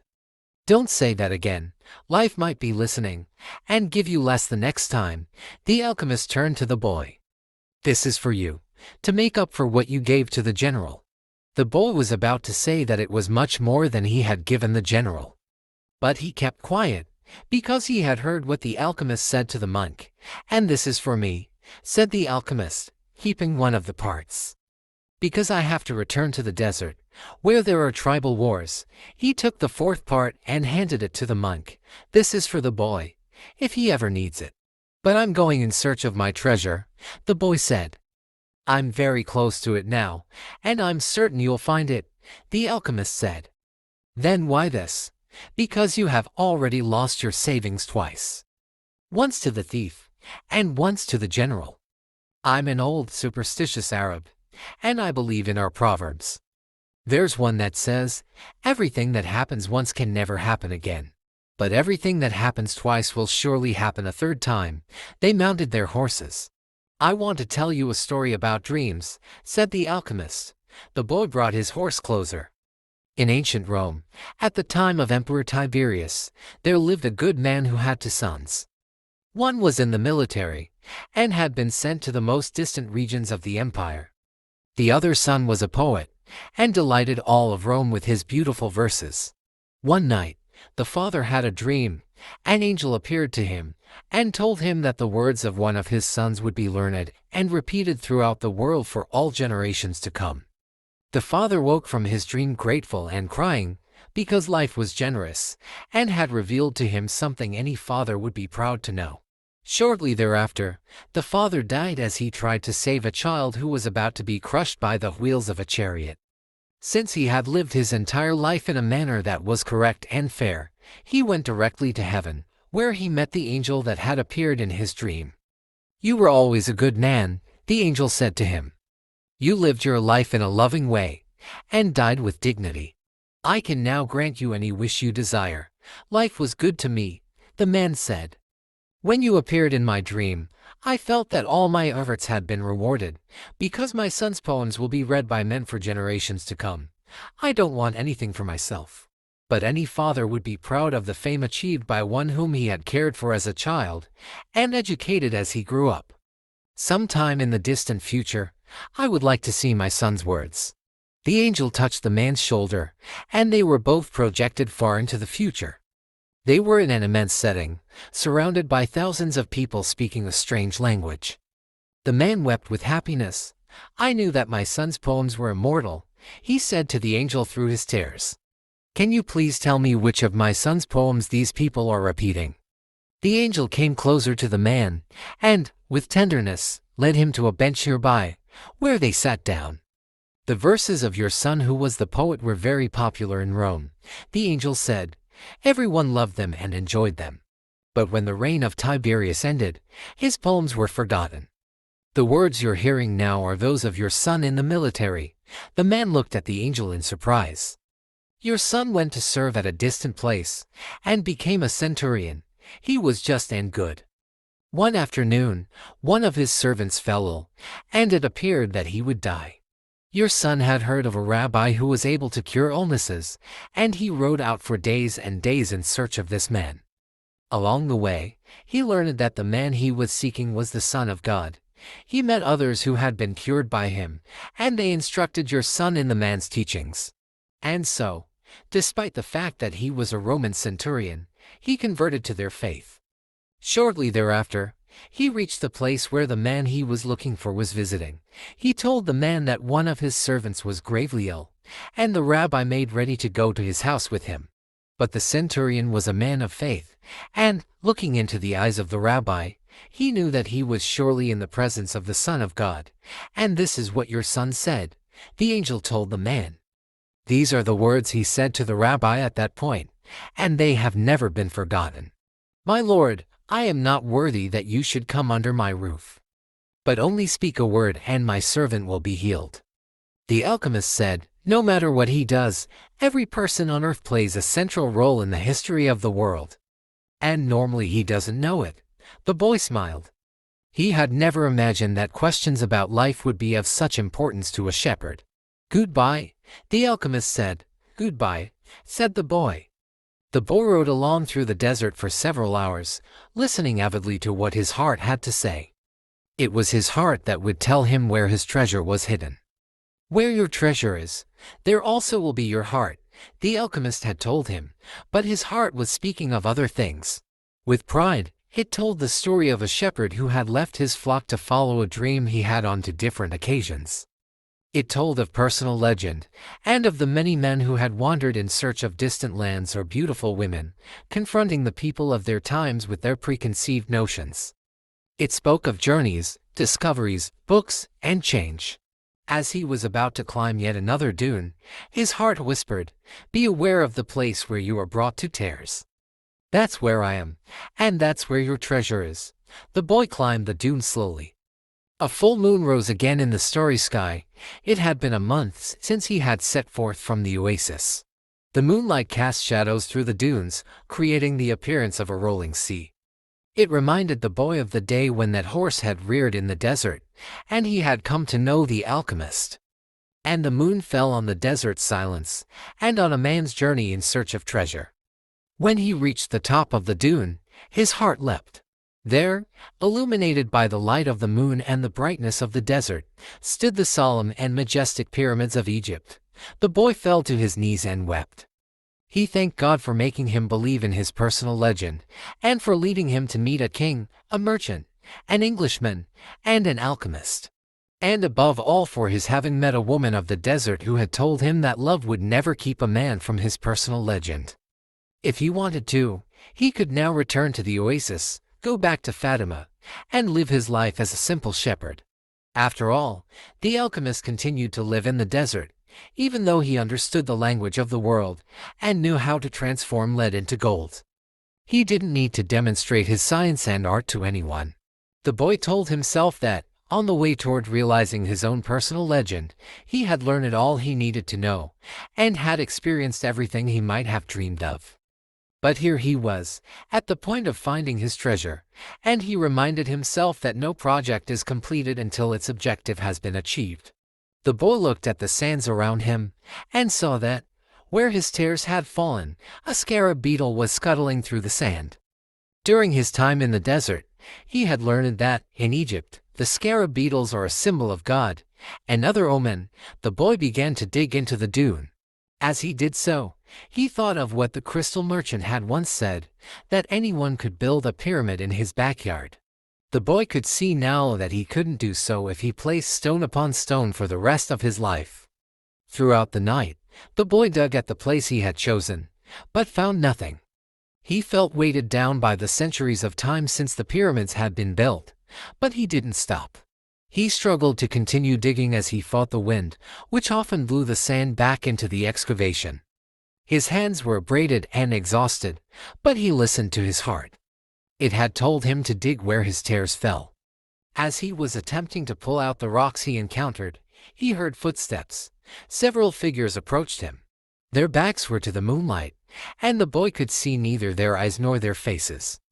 "What are you doing here?" one of the figures demanded. Because he was terrified, the boy didn't answer. He had found where his treasure was, and was frightened at what might happen.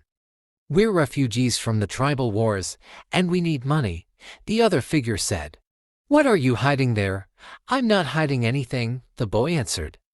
But one of them seized the boy and yanked him back out of the hole. Another, who was searching the boy's bags, found the piece of gold. "There's gold here," he said. The moon shone on the face of the Arab who had seized him, and in the man's eyes the boy saw death. "He's probably got more gold hidden in the ground." They made the boy continue digging, but he found nothing. As the sun rose, the men began to beat the boy. He was bruised and bleeding, his clothing was torn to shreds, and he felt that death was near. "What good is money to you if you're going to die?" "It's not often that money can save someone's life," the alchemist had said. Finally, the boy screamed at the men, "I'm digging for treasure." And, although his mouth was bleeding and swollen, he told his attackers that he had twice dreamed of a treasure hidden near the pyramids of Egypt. The man who appeared to be the leader of the group spoke to one of the others, "Leave him. He doesn't have anything else. He must have stolen this gold." The boy fell to the sand, nearly unconscious. The leader shook him and said, "We're leaving." But before they left, he came back to the boy and said, "You're not going to die. You'll live, and you'll learn that a man shouldn't be so stupid." 2 years ago, right here on this spot, I had a recurrent dream, too. I dreamed that I should travel to the fields of Spain and look for a ruined church where shepherds and their sheep slept. In my dream, there was a sycamore growing out of the ruins of the sacristy, and I was told that, if I dug at the roots of the sycamore, I would find a hidden treasure. But I'm not so stupid as to cross an entire desert just because of a recurrent dream. And they disappeared. The boy stood up shakily and looked once more at the pyramids. They seemed to laugh at him, and he laughed back, his heart bursting with joy, because now he knew where his treasure was. Epilogue. The boy reached the small, abandoned church just as night was falling. The sycamore was still there in the sacristy, and the stars could still be seen through the half-destroyed roof. He remembered the time he had been there with his sheep. It had been a peaceful night except for the dream. Now he was here not with his flock, but with a shovel. He sat looking at the sky for a long time. Then he took from his knapsack a bottle of wine and drank some. He remembered the night in the desert when he had sat with the alchemist, as they looked at the stars and drank wine together.